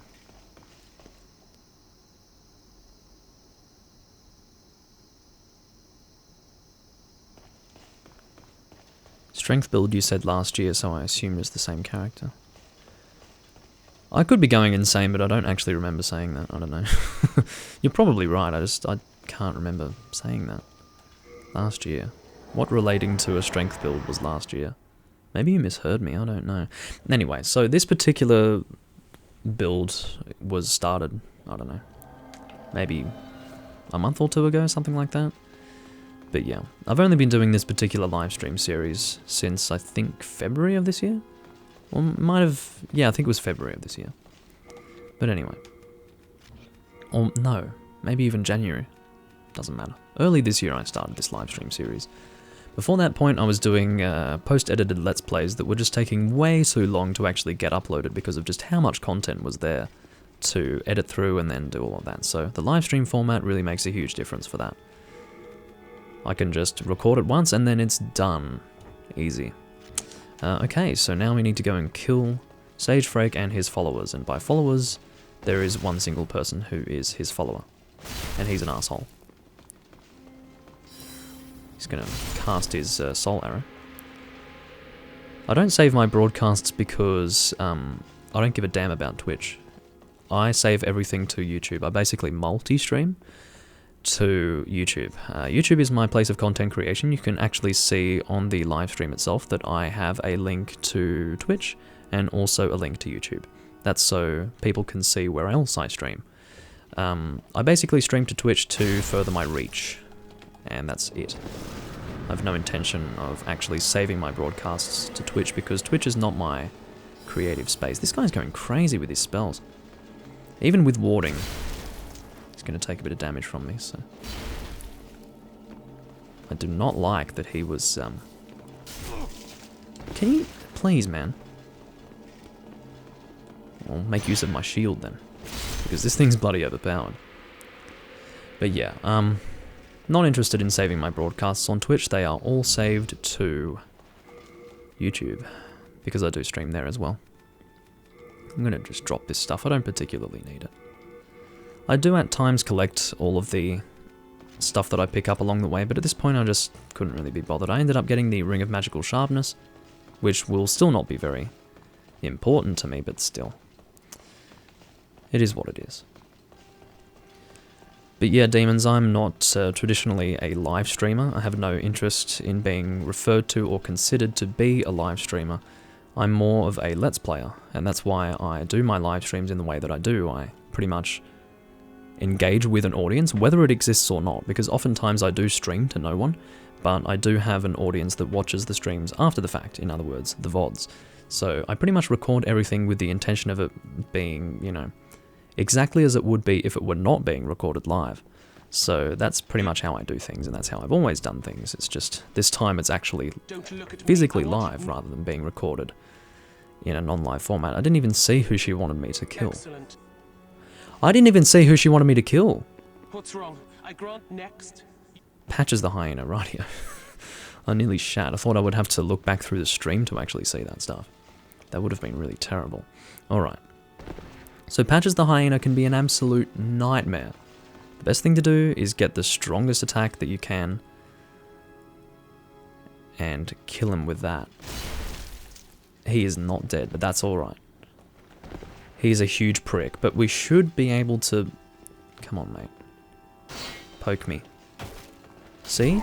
What he does is turtle you to hell. But I have a pretty good weapon right now. So, even if he turtles me, he can't do much about it. That is, he can't do much about my crazy large weapon. Oh, thanks for subscribing, Demons. I got some feedback from someone that for whatever reason the quality on Twitch was a lot better than it was on YouTube. At the very least for my webcam view. I don't know why, but if you're seeing the same thing, then let me know. Because that's some interesting information. I mean, it probably indicates something to do with the YouTube bitrate, but Look at me with I don't that know. ravenous countenance of greed. Relax, There's more work Mephistopheles. for you. I want you to kill Bjorn. I want you to kill Bjorn. Excellent. There is no need for pause, I agree. The reason why I'm doing this now, before I take on World 1-4, is because if I am given the task to kill Ostrava, I want him to at least actually be alive. So, when I do go to 1-4, he will commit suicide when I talk to him, so that should count as a death. So, that will be done. It's noticeably better on Twitch. That's good to know. There's not... Maybe there is something that I can do on YouTube's side to make it look better. I actually don't know, but I suppose that's just YouTube in general. It kinda sucks for live streaming. Bang. This guy has a lot of freaking health. Bye, Bjorn. It's better when he doesn't have a chance to say anything, because then I feel bad, really. What does he drop? Ring of Great Strength? What else does he have? Does he drop? He wouldn't drop his armor, would he? What if he... No way, that would be insane. If that were actually the case, that would be insane. If he actually dropped his armor set, then that would just... He wouldn't, would he? Would he? Am I actually that dumb? No fucking way! So I've had access to this frickin' armor set this whole time. That's insanity. So as you can see, the stuff is just so heavy that I can't even have it all in my inventory at this point. Bloody hell. Does he drop the shield as well? No, I don't think he does. I think the large brushwood shield is indeed. What's he dropping? That's probably the greatsword, is it? Man, that's insane. How did I forget that? See, all this time I thought that I'd have to go to... He drops the shield as well! Fucking hell! So, at this point, the only reason why I would actually need to go to the Execution Esmeralda area is to get the Colorless Demon Soul. I completely forgot that I could get the armor set from killing Bior. See, certain things like this just completely slip my mind. I don't know why. But anyway. I guess they slipped my mind because I'm a bloody idiot. Okay, so we can put away the large brushwood shield. That, of course, is not very good compared to the tower shield that I have currently. But bloody hell, that's just crazy. What's also crazy is how freaking heavy the brushwood set is. And I knew it was heavy, but... yeah, it's not going to work. So let's try to reclaim. We'll see how much we can reclaim before... Fucking, don't do that. Deposit the gauntlets of the Fluted Knight set. That's not what I wanted. Excuse me. So yeah, this is just insane because I also want the Brammed. And that's just going to be way too much. So I definitely need to increase my item burden. And obviously I will need to increase my equip burden as well as that. So we're going to deposit all the brushwood stuff again. And then we'll go full fluted. Because that's a bit more manageable for us at this point. Again, I cannot rely on the Ring of Herculean Strength going forward. Because I need the Cling Ring as I go through World 1 whatever, 1-4, yeah. So, that's kind of crazy. That I had access to that set the whole time. Anyway. I of course would have waited until I was doing the quests of Mephistopheles first. Because obviously killing him will get me a Colorless Demon Soul, but still, really crazy. I actually was not expecting to get the large brushwood shield as well. Alright, what have you got to say for yourself? I want you to kill Prince Ariona Alant. He goes by the pseudonym Ostrava. No Prince Ariona Alant. Alrighty. So at this point, we can now take on World 1-4. How are we going? We've been streaming for 2 hours and 12 minutes. This might be closer to a 3-hour long stream by the looks of it, but that's alright. I kind of want to get some of this stuff done. So how many souls do we have in our inventory right now? We should have 2, I think. 2 Colorless Demon Souls. We'll put both of those into the Tower Shield. We'll go to Blacksmith Ed and go and deal with that right now. But yeah, seriously. That was an amazing slip of the mind that I forgot that I'd be able to get the brushwood set from Bior. But again, I really do need to increase my stats further to be able to have that even in my inventory along with the Tower Shield and the Dragonbone Smasher. And then of course, needless to say, given that my intention is to get Brammed, I'm going to need to increase my stats a lot. I could get this to +5, but I don't think we're going to do that just yet. Get you to +2 to start with. Alrighty, so I guess it should be like 72 guard, maybe 74 guard break. We'll have a look. 76, very nice. I forgot the max. It probably is 85 guard break reduction maximum for the Tower Knight shield when at +5, which makes it a really freaking viable shield if you have the item and equip burden to make use of it. Which you probably should if you're running a strength build, unless it's like a light strength build. And again, I do plan to rename this particular build to heavy strength rather than just strength. It was supposed to be like a generic strength build, but when I started thinking about my light strength build that I plan to do in the future, I decided that it would be better to call this one heavy strength, just to differentiate them. But yeah, I think we're ready for the Penetrator Archstone, unless I want to kill myself. Maybe, I think the Primeval Demon of the Valley of Defilement appears in 5.2. Forgot where.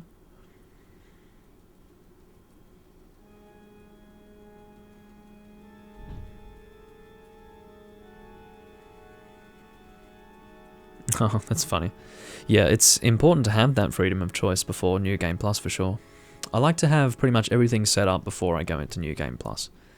And then once I'm in the levels of New Game beyond the first one, it's just a matter of playing through it. Pretty much got everything set up. In the other Souls games it's not quite the same because there are certain things that you can only get in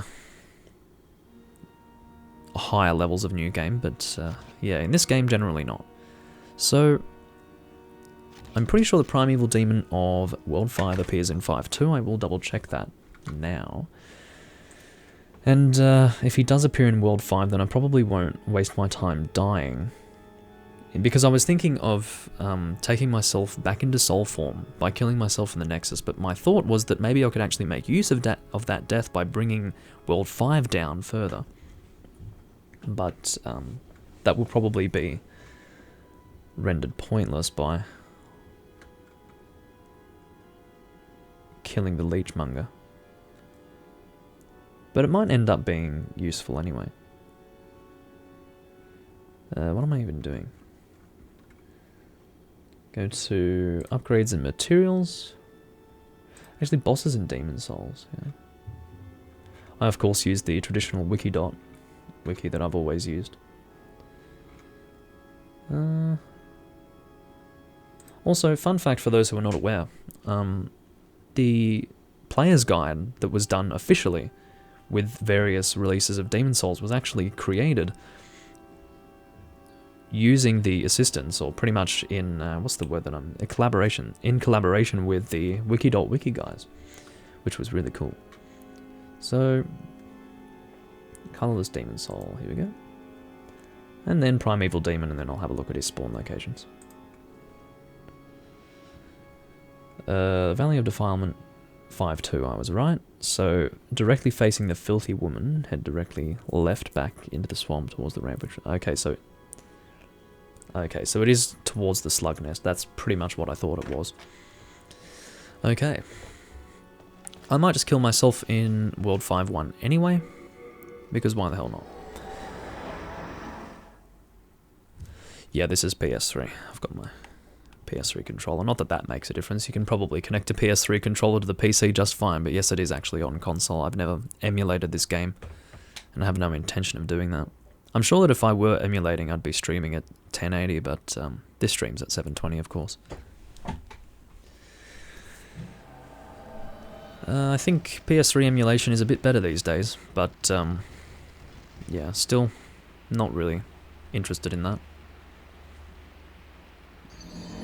You died. Alright. It's going to be a little bit rough going through 1-4 without the Thieves' Ring, but in the words of many a great gamer, get good. So basically, I just need to get good, and then I'll be fine. So 36,000 souls, which I currently have, seems to not be enough to level up, which is kind of annoying, because I don't want to go into there with 36,000 souls, but might be required.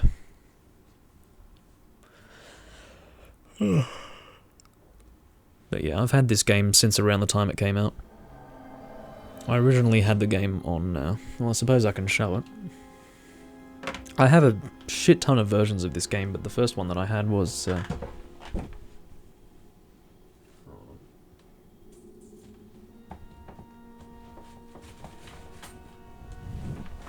this one.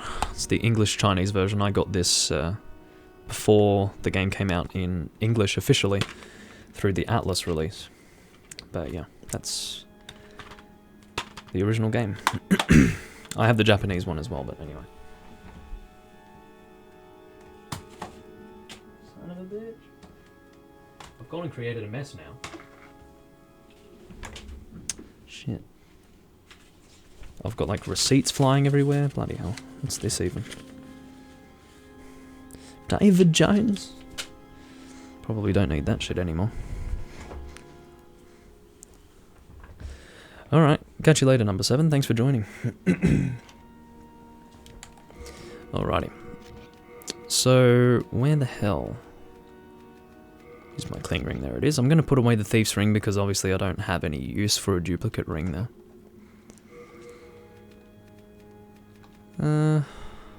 Don't have a use for a duplicate ring of that either. Duplicate, and then duplicate. Cool. So you can see that my health right now is not great. Like, I'm probably going to get one shot in World 1-4, but it's important for me to go in there like this. Otherwise, I'm not going to do well once I've died, and then can't actually access Executioner Meralda's area. But it's not as bad of a thing now, if that happens, because I can actually get the large brushwood set, and in fact I already have the large brushwood set. Or it's just the brushwood set, sorry, it's the large brushwood shield, but it's just the brushwood set for the armor. But yeah, now that I already have that, the stakes are not as high for actually succeeding in this area. Keeping in mind, of course, that we still have yet to go through World 5, so that will make World 5 the final world that we'll be going through in this particular run. But yeah. Again, no Thief's Rings, so we'll see how things go. This guy got affected by the splash damage. You could call it shock damage, maybe? Shockwave damage? I don't know, but I'll call it splash damage. So I'll try and take these guys on without pissing off all of them. This poor bastard's gonna have a bad day. What entertains me is, you know, waiting for him to come up closer to you, only to send him flying again. There we go. Just when you're ready, mate. Come on, don't be afraid. Oh, I should just go closer to him, I guess. Speed it up. There we go. I'm not even going to pick up his sword. It's not worth my while, you see. I might as well kill the scraping spear guy. I love how she holds like that. It's kind of scary. Might as well take you on then. Okay, never mind. I immediately at that moment decided not to bother with that fucking asshole of a guy. I usually use things like Flamestorm and stuff. Okay, so let's go. It's not that I was born for Let's Plays Demons, I've just been doing this for over a decade now. This woman is freaking me out. But yeah, I do appreciate that, Demons. Thank you. Oh, shit. My weapon is attacking way too slow for this woman. Die. Shit. Oh, now I've really fucked it up. I've gone and sort of put myself in a corner, literally. So we'll try and get ourselves out of here. We're going to have to do that. Ooh, and he got another poke in there. Okay. So there's a Stone of Ephemeral Eyes back in there. Okay, managed to get her before she could... Oh, this is dangerous. And then she had an invulnerability period. No, don't roll towards her! What the hell are you doing, man? Oh, there go my frames. Oof. Freaking video game with its poor frame rate. No, don't roll. I wanted to run. Because you can sort of do side running. Shit. Don't know why I'm getting so stressed. What's stressing me out is that scraping spear bastard. No, I always do double broadcasts because I mean, I was, when I was first trying out live streaming, I was streaming to other sites, but it didn't seem like a worthwhile thing, so I've just always done Twitch and YouTube. Because I will always stream to YouTube no matter what, because once again, that's my center for content creation, but, yeah. Streaming to Twitch is also important, because once again, I have a new viewer, which is you, so that's why Twitch is most certainly worthwhile for me. And, I will continue to stream there, but again, Twitch is just a means to expand my, my viewership. I'm definitely not married to Twitch, and I'm not, like, in any way a Twitch streamer. As far as how I identify myself as a content creator. I'm gonna let him hit me so he can bounce and stuff. And then, oh, Jesus Christ. Again, because we do not have the Thief's Ring, we are getting hit from long distances by the archers, which is extremely dangerous when you're in World 1-4 and bolts are dealing like maybe half of your health, maybe. Maybe not even that much. Maybe that's a bit of an over the top. Hold on. I need to actually get in there. But yeah, that's probably going a bit far, saying that it'll be half my health, but this guy here is going to give me a bad day if I don't take him on properly. Huh. Twitch became a cam girl site. I used to, I'm sure it's true, yeah, I really don't doubt it at all. I know how Twitch works and how silly it is, so I have no intention of playing the game, so to speak, when it comes to Twitch, and I also have no intention of playing the game when it comes to YouTube. I'll just do whatever I want, and that's fine. The negative, if you want to call it a negative, the negative result of that is that I don't really have a viewership to speak of. But it doesn't really bother me because, again, I don't play the game and I'm not interested in playing the game. I'll make videos when I feel like making videos. If the algorithm doesn't like it, then the algorithm can eat shit. Pretty much. And then, of course, you've got Twitch. You basically need to be streaming 24 hours to be discovered by anyone, so... And then, of course, you also need to play games that have frequent viewers. I wouldn't say too many people are watching. No. Didn't mean to roll that close. But yeah, Demon's Souls is not really the kind of game that you'd want to play for good exposure on Twitch, so... But it was very interesting. My viewership on Twitch was a lot better with Demon's Souls before Sekiro came out, and then Sekiro came out and no one gave a shit, which is kind of funny. Doesn't bother me at all, but yeah. Something that I do as a rule of thumb at this point is to not actually check my live viewers, because when I was checking the numbers, it would bother me every single time I would lose a viewer. I'm thinking, well, what the bloody hell do you want me to do? Do you want me to do a dance? Do you want me to, like, get some breast implants? Like, what would make you entertained at this point? And I decided not to even look at that number anymore. Oh yeah, I don't have Bior as a distraction. Shitballs, that's really gonna suck. Bior is actually really useful as a distraction here, but see what we can do. I will get hit once. That's kind of inevitable. I was hoping it wouldn't kill me. Okay. Now that's frustrating because I took my time getting to that point, and now I have to do it all over again, so that's fucking frustrating. Okay. Let's try that again, shall we? Is it worth reviving myself to get through that? Because I will get hit once. There's no way around it. I don't have Bior as a distraction. I'm pretty sure at that point you're kind of guaranteed to get hit once. Maybe if I equip a flame resistance ring? No, that won't work because I'll need to have the cling ring or be alive. Okay, what if I cling ring and then flame resistance ring? Maybe that'll work. Okay, let's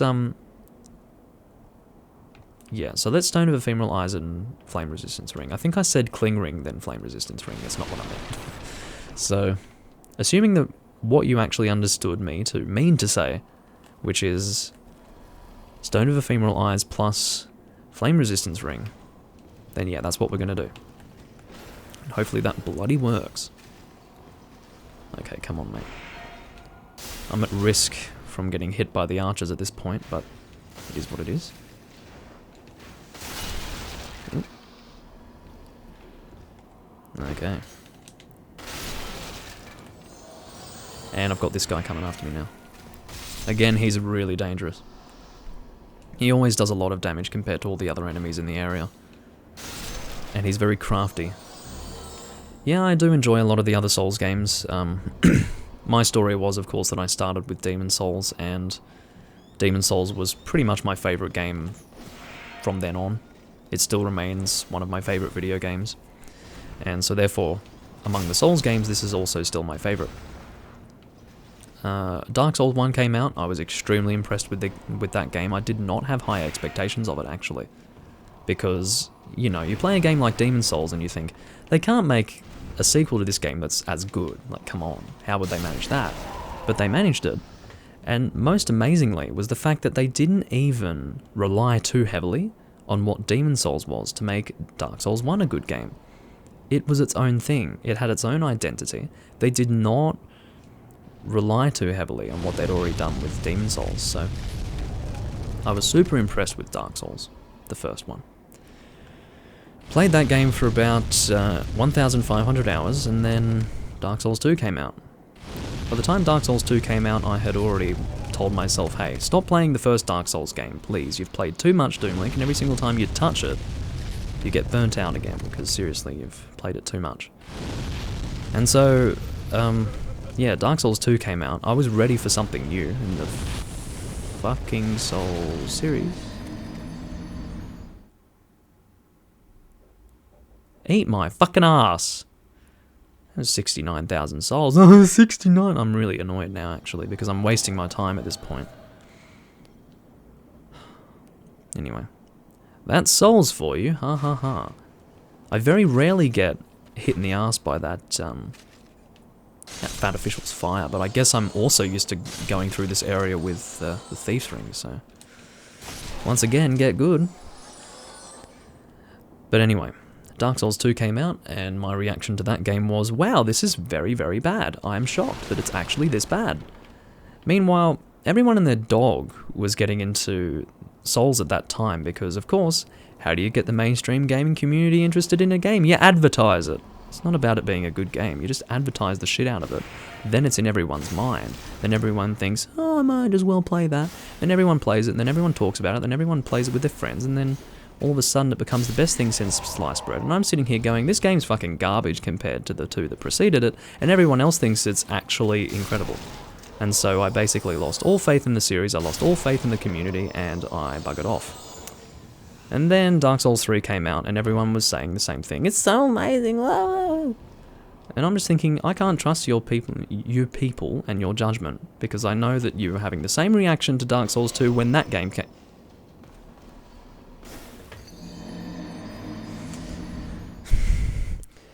Anyway.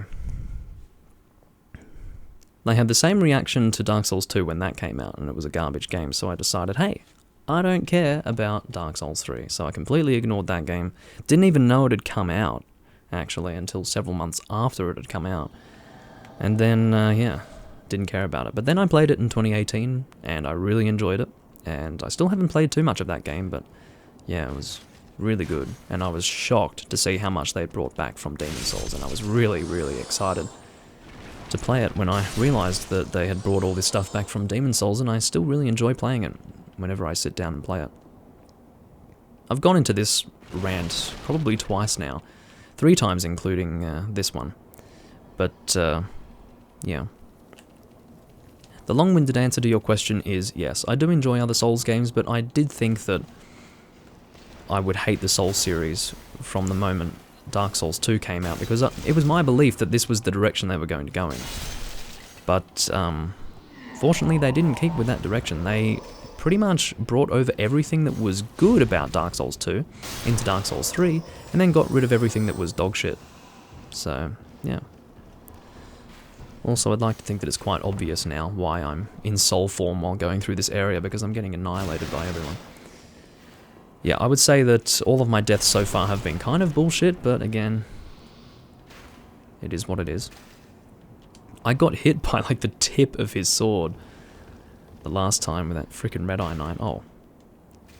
My attack animation actually pushed me backwards, which was not very helpful. But yeah, that's probably the last time that I'm going to go on that rant. I did it because you were asking, but yeah. For the sake of anyone who's actually watching all of the VODs for this live stream series, I'm not going to talk about it again. Because, seriously. It's like beating a dead horse at this point, but I'm a bit scared to fight this guy on the stairs. I think I'm going to fight him on the flat. If Dark Souls 2 is one of your favourites, then that's fair enough. I'd say it's probably one of your favourites because it was the game you started with. So basically, the situation with Dark Souls 2 is that it actually feels like dog shit to play. And the people who made that game didn't actually understand what made the Souls series unique and amazing in terms of its difficulty curve, and in terms of what made it a difficult game to play. So they crafted the game like a bunch of toddlers would if they were told to make a Souls game, and crafted it in terms of its difficulty, and crafted it in terms of its gameplay mechanics. It's sluggish, it's slow, it's plodding, and it feels like arse to play. Now, when you've played Demon's Souls for 1,000 hours, and when you've played Dark Souls for 1,000 hours, no, 1,500 hours, sorry. I knew that was, oh, I thought that was going to hit me. Shocked that it didn't. And of course, because I'm stuck fighting you, Jesus Christ, this is like the worst run I've ever done in this fucking area. It's a waste of my bloody time. That's what bothers me, it's just a waste of time. It's like wasting the time killing all the enemies as I go through, only to just die and then do it again. It's fucking frustrating. And then I still don't know if my plan to get past the dragon is going to work, so I might have to die a million fucking times before I even work out whether or not it's going to work. Which is not great. But anyway. The first one dies by the fire, because basically the dragon is attacking the bridge at different sections. The first section of the bridge that the dragon breathes fire on is only killing the first fat official. There's a second fat official behind the first one who is not being targeted by the flame. But as we moved over the bridge there, the dragon was repositioning its target on the bridge in terms of the fire and started hitting both us and the fat official. Needless to say, only one attack is needed to fucking kill me when the dragon wants to start breathing his fire. So yeah. At least I'm collecting some grass. Dying repeatedly in this area can be good if you're collecting your soul each time and you're building up your souls. That can be really good, but yeah, I don't think I'm doing that at the moment. I think I've lost my soul once or twice. So, oh hi. Yeah, come and fight me on the flat, man. Oof, that was rough. I'm glad I can take a hit from you. I guess my defense isn't that bad. Fucking bastard. Anyway.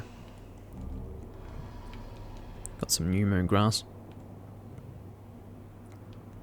So what game did you play first, Demons? What was your first Souls game? Let's see if we can get past this bastard. We should be able to. So the first fat official is getting killed. That's kind of an important aspect to this.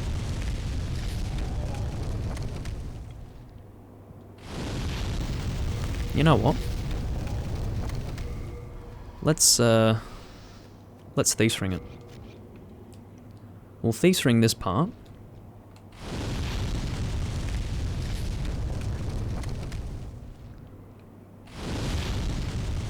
Because then this guy... Why? Why the fuck? Why are you so uncooperative?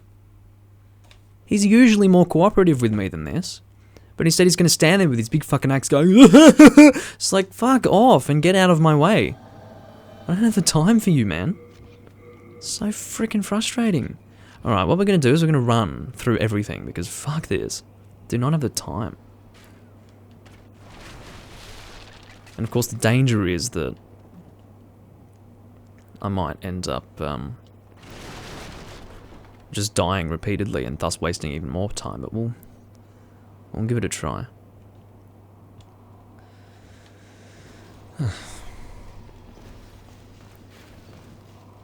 What was the first game that you played though, Demons? Because the first game that you play has a huge effect on your opinions when it comes to the Souls series. I would be utterly shocked if your first game was not Dark Souls 2 based on your opinions. Alright, let's give this a try. Getting past the Greatsword guy is going to be annoying. See? Sometimes you can actually shield that, and then sometimes you just fucking can't. It's alright, I'm past the point of wanting to, like, gather more souls anyway.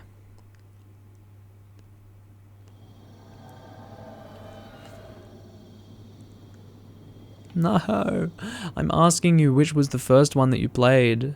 That was the first question that I asked.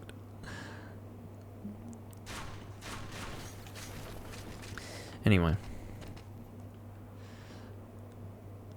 So, I'm just going to try that again. If it doesn't work, tough shit. We're going to keep doing it.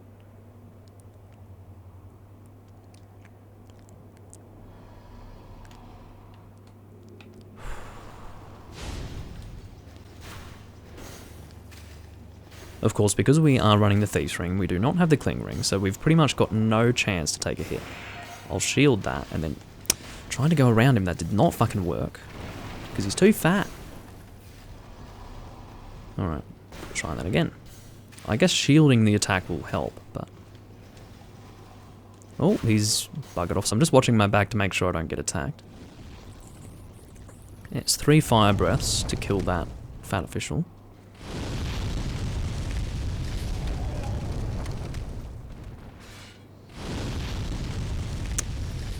you trolling me, demons? I asked which one was the first that you played, not how many you played of each, and not which one your favorite was. You're driving me crazy, man.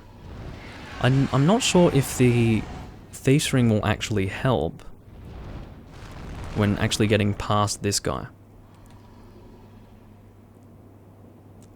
Okay, so the first thing we're going to try... I really don't have 2 attempts at this, to be honest. It's kind of an all or nothing situation. I'm really glad that I already have the brushwood set, and that the only thing riding on this is a single colourless demon soul. I'm really glad. Because of course the whole idea of this situation is that I do not want to have my world tendency drop in such a way that I can't access Execution Meralda's area after killing the False King. So...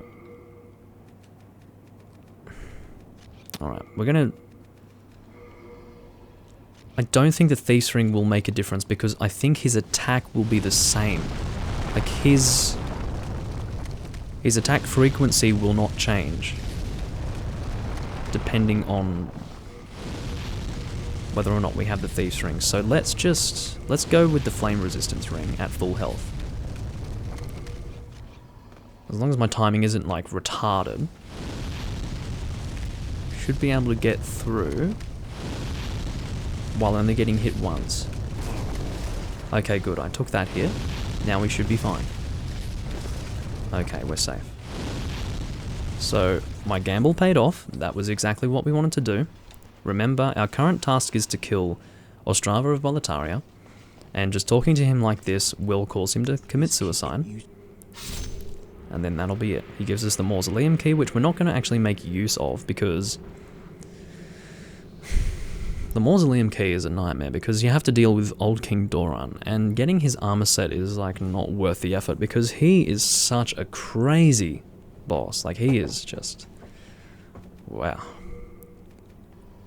If you want to know who the strongest boss in this game is, it's that guy. By a considerable margin. Now... is the Thief's Ring going to help us in this fight? Because at this point, I actually don't need the Cling Ring. That's not a requirement. So...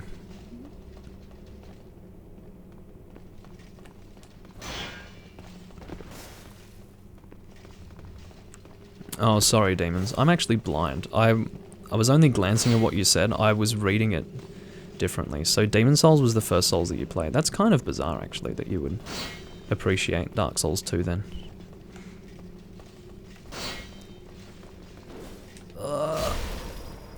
So, basically, depending on whether or not you want to pick up his stuff, you can either try not to send him flying off the edge, or you can try to send him flying off the edge. Oh, that's freaking dangerous. Yeah, I know it's going to be a nightmare. Because he's going to be dealing damage through my shield. So, we'll see how things go. I always go fast rolling with the False King. Yeah, sorry for not reading your comments properly. Just trying to play the game and glance at what you're saying as well. Oh god. This guy's a little relentless. So I'm not going to pick up his stuff because I don't need it. I'm just going to continue on and hope for the best. How much full moon do I have? 44! Ha! That's not enough. No, that's definitely going to do the job. So I'm happy.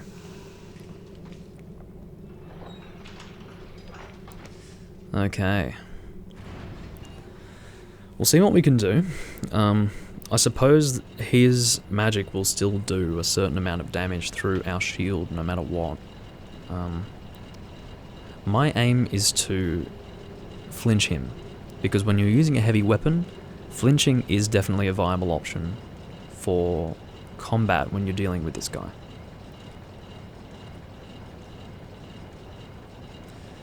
Why would I need the blue dragon soul? Out of interest.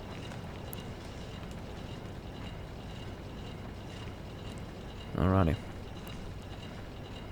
The worst thing about this freaking elevator is how long it takes. I guess they're trying to go for more of an epic sort of entrance, but it stops being epic if you forget to actually go through the fog gate, or you take too long to get through the fog gate because it'll close and then you go back down. And that's freaking terrible. Anyway. False King, here we go. Or King Alan, whatever you want to call him. This is going to suck. Alright. That is a great opportunity right there. That's not very nice of you at all. Bloody bastard. Oh, he's doing it again. I'll just do the run attack. If he keeps doing that, that's going to make a huge difference because that's a great opportunity to actually hit him. So see how he flinches there? Oh, that hurt. Going to go to the side. Probably going to get my full moon to make sure that I'm like fully healed each time. So his flinching really makes a big difference to the fight.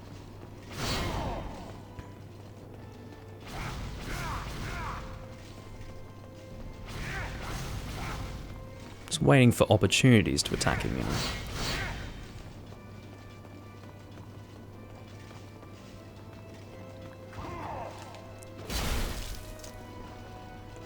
Definitely need to heal momentarily. There we go, that's what I was hoping for. Thank you for that, mate.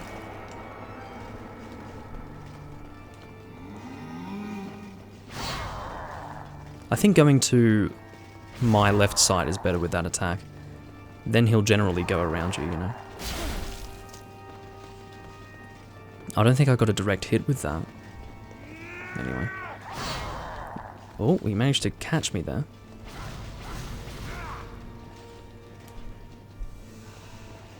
I'm wasting my full moon a little bit, but I'm banking on this being the successful fight, you know.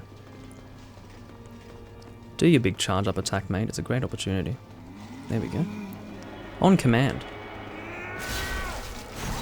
Oh, that's not good. That's really bad. Full moon quick. Little prick. So annoying. Fuck. Okay. Got one more chance, I think. I think one death is alright, but... Oof. 2 will probably be too much, and I probably won't get to pure white. Okay. So, I still have the Thieves' Ring, don't I? Yeah. So fucking annoying. The Ring of Magical Dullness might help. Maybe we'll go grab that. That might be worthwhile. I don't think the Thieves' Ring helps in that fight. I might go pick up the Ring of Magical Dullness, because I'm pretty sure that decreases magic damage, but decreases magic damage, increases magical defense. I'm pretty sure. So I think we'll get that. It's in World 5-1 we can do it. I don't have a Shard of Archstone though, so getting back... But that won't matter because I can just kill myself. I don't have any souls right now, so it doesn't matter. We're going to get the Ring of Magical Dullness. How long have I been streaming for? Bloody hell. 2 hours and 48 minutes. This is not... I wasn't planning on doing this all day, to be honest, but... Anyway. Okay, so... World 5-1, Ring of Magical Dullness. That might help in this fight. Because, of course, that's the biggest thing with him. It's the amount of magic damage I'm taking from him. It deals damage through my shield, and it's a bit annoying, so... Again, I'm banking on succeeding in the second attempt now. If I don't succeed in the second attempt, I'm pretty much guaranteed not to have access to Execution Meralda's area in New Game. So, that's really annoying.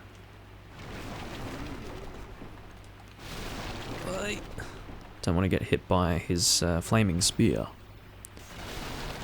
Alright, so I think Ring of Magical Dullness is not here. It must be somewhere close by.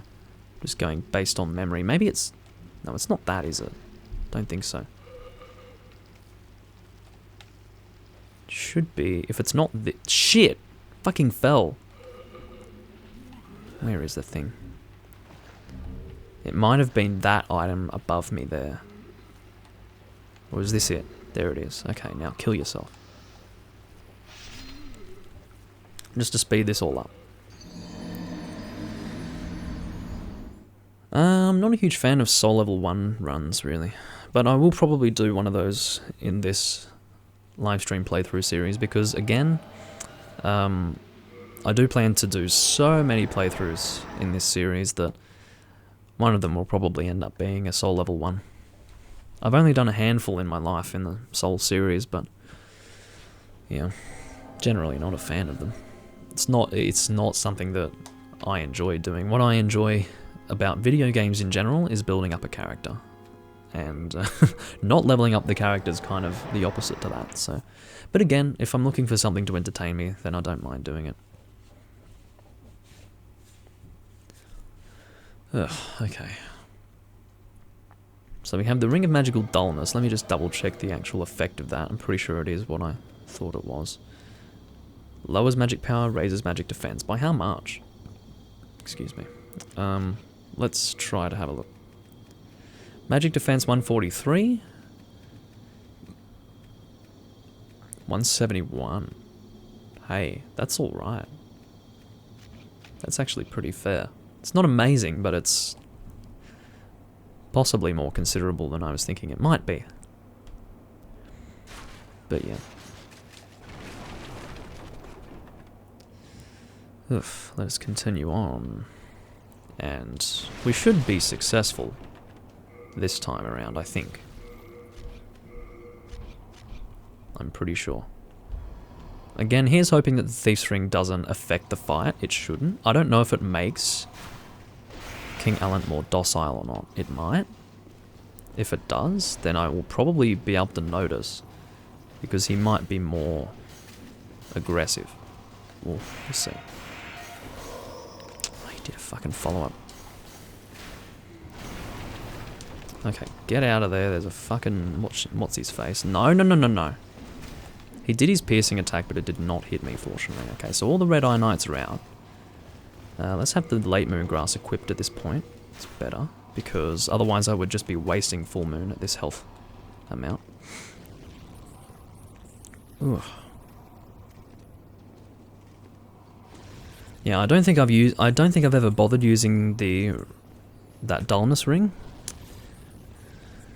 But I'm kind of desperate, and I want to do whatever is going to work so that I can succeed. Okay. Go on, mate.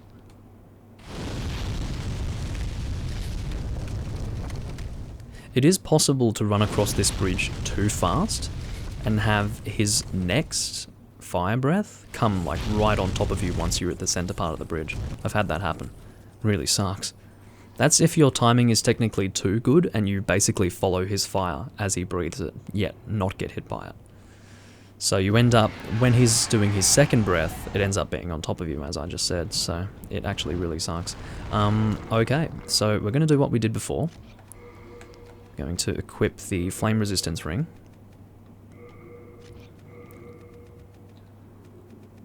Stone of Ephemeral Eyes. And fucking pray that things will go well. Actually, we're gonna let him do his next one.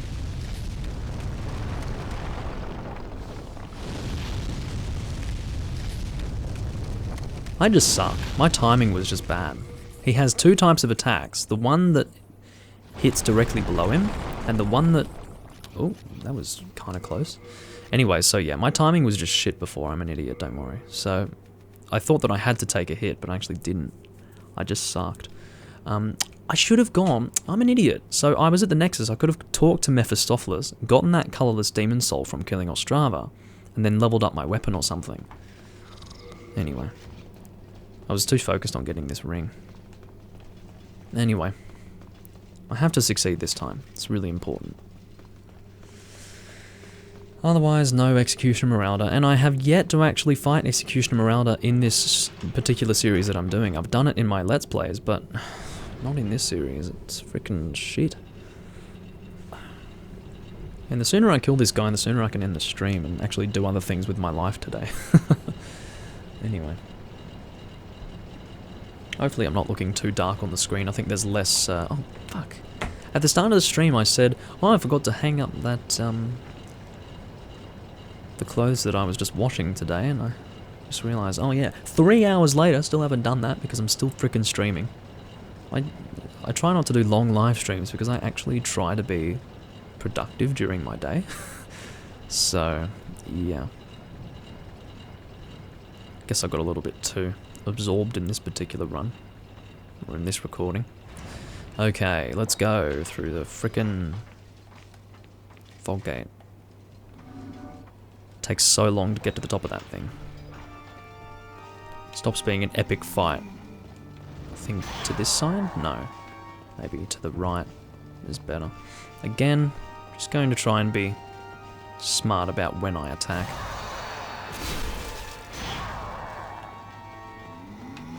Alright.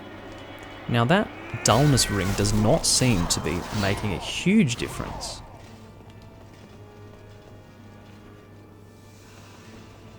To the amount of magic damage that I'm taking. I mean, look at that, it's the fucking same. Ooh. But yeah, let's play it super slow, super careful, you know.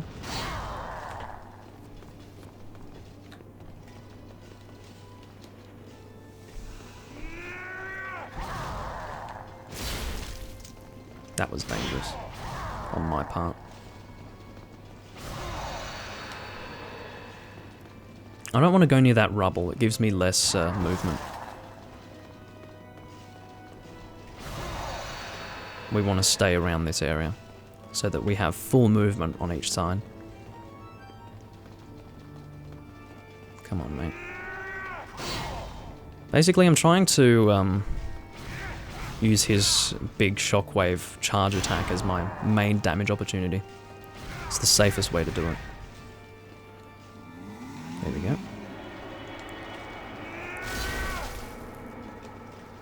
Can be really bad because sometimes he'll go straight into an attack combo after he does this. Like right there. Actually, that wasn't too bad. So you can see when you've got a really strong weapon like this, it's not about frequency of attack. It's just about finding those opportunities to attack, you know. That was dangerous.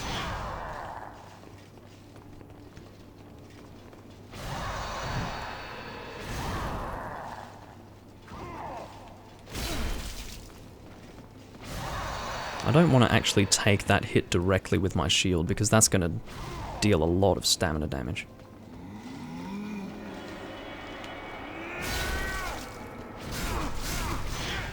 Again, sometimes he'll go straight into that combo and it's dangerous as fuck.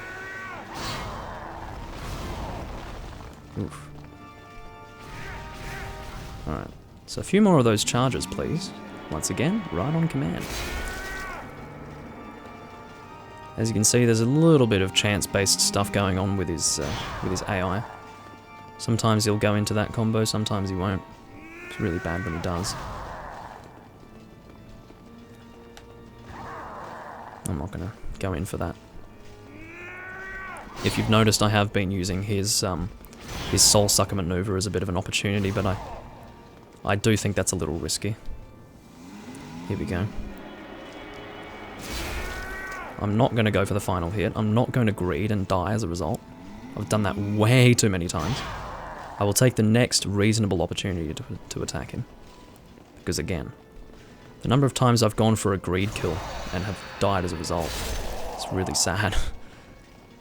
I think twice on camera I have been one hit away from killing this guy and have failed, so really sucks. I don't think the Ring of Magical Dullness really helped in the end, so for anyone wanting to know if it's a good option to fight him with it, I would say no. Use that ring slot for something else, if it seems worthwhile.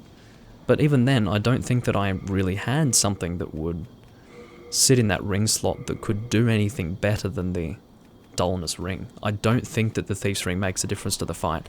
It seems to be purely like chance-based AI reactions on the part of the False King, when it comes to whether or not he's going to go in for like a fast combo or he's going to jump back.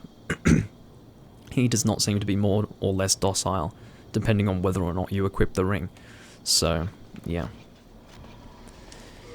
Kind of weird in terms of what rings to go with for that fight, but yeah, Dullness ring doesn't seem to matter.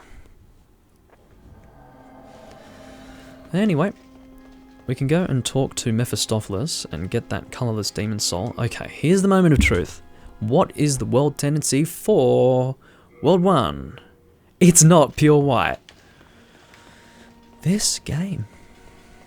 After all that, I still can't access Executioner Meralda's fucking area. I cannot believe this game sometimes. What? What do you want? Don't look at me with that rap. I want you to. I will, of course. But. Cunt? So because I didn't personally kill... That was my mistake. I let him kill himself instead of killing him with my own hands. Shit fuck. I didn't realise that that's how that worked. So if you let Ostrava kill himself, that doesn't count as you having killed him for Mephistopheles. So I've effectively missed out on 2 colourless demon souls. Fucking game. Anyway, that's really freaking annoying. But, anyway. It is now more important than ever that I get that primeval demon of World 5.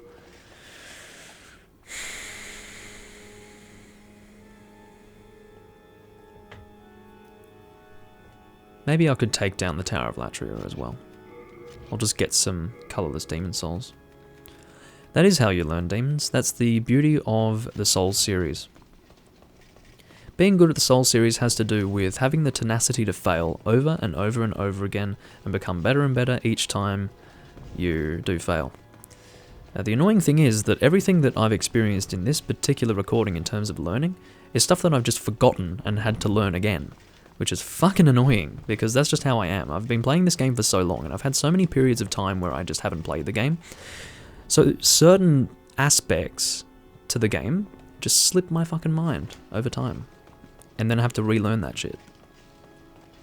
Like, forgetting that I could get the frickin' brushwood set from Bior, that's like, no shit. It's like completely obviously something that he would drop, and then I just didn't even think of it.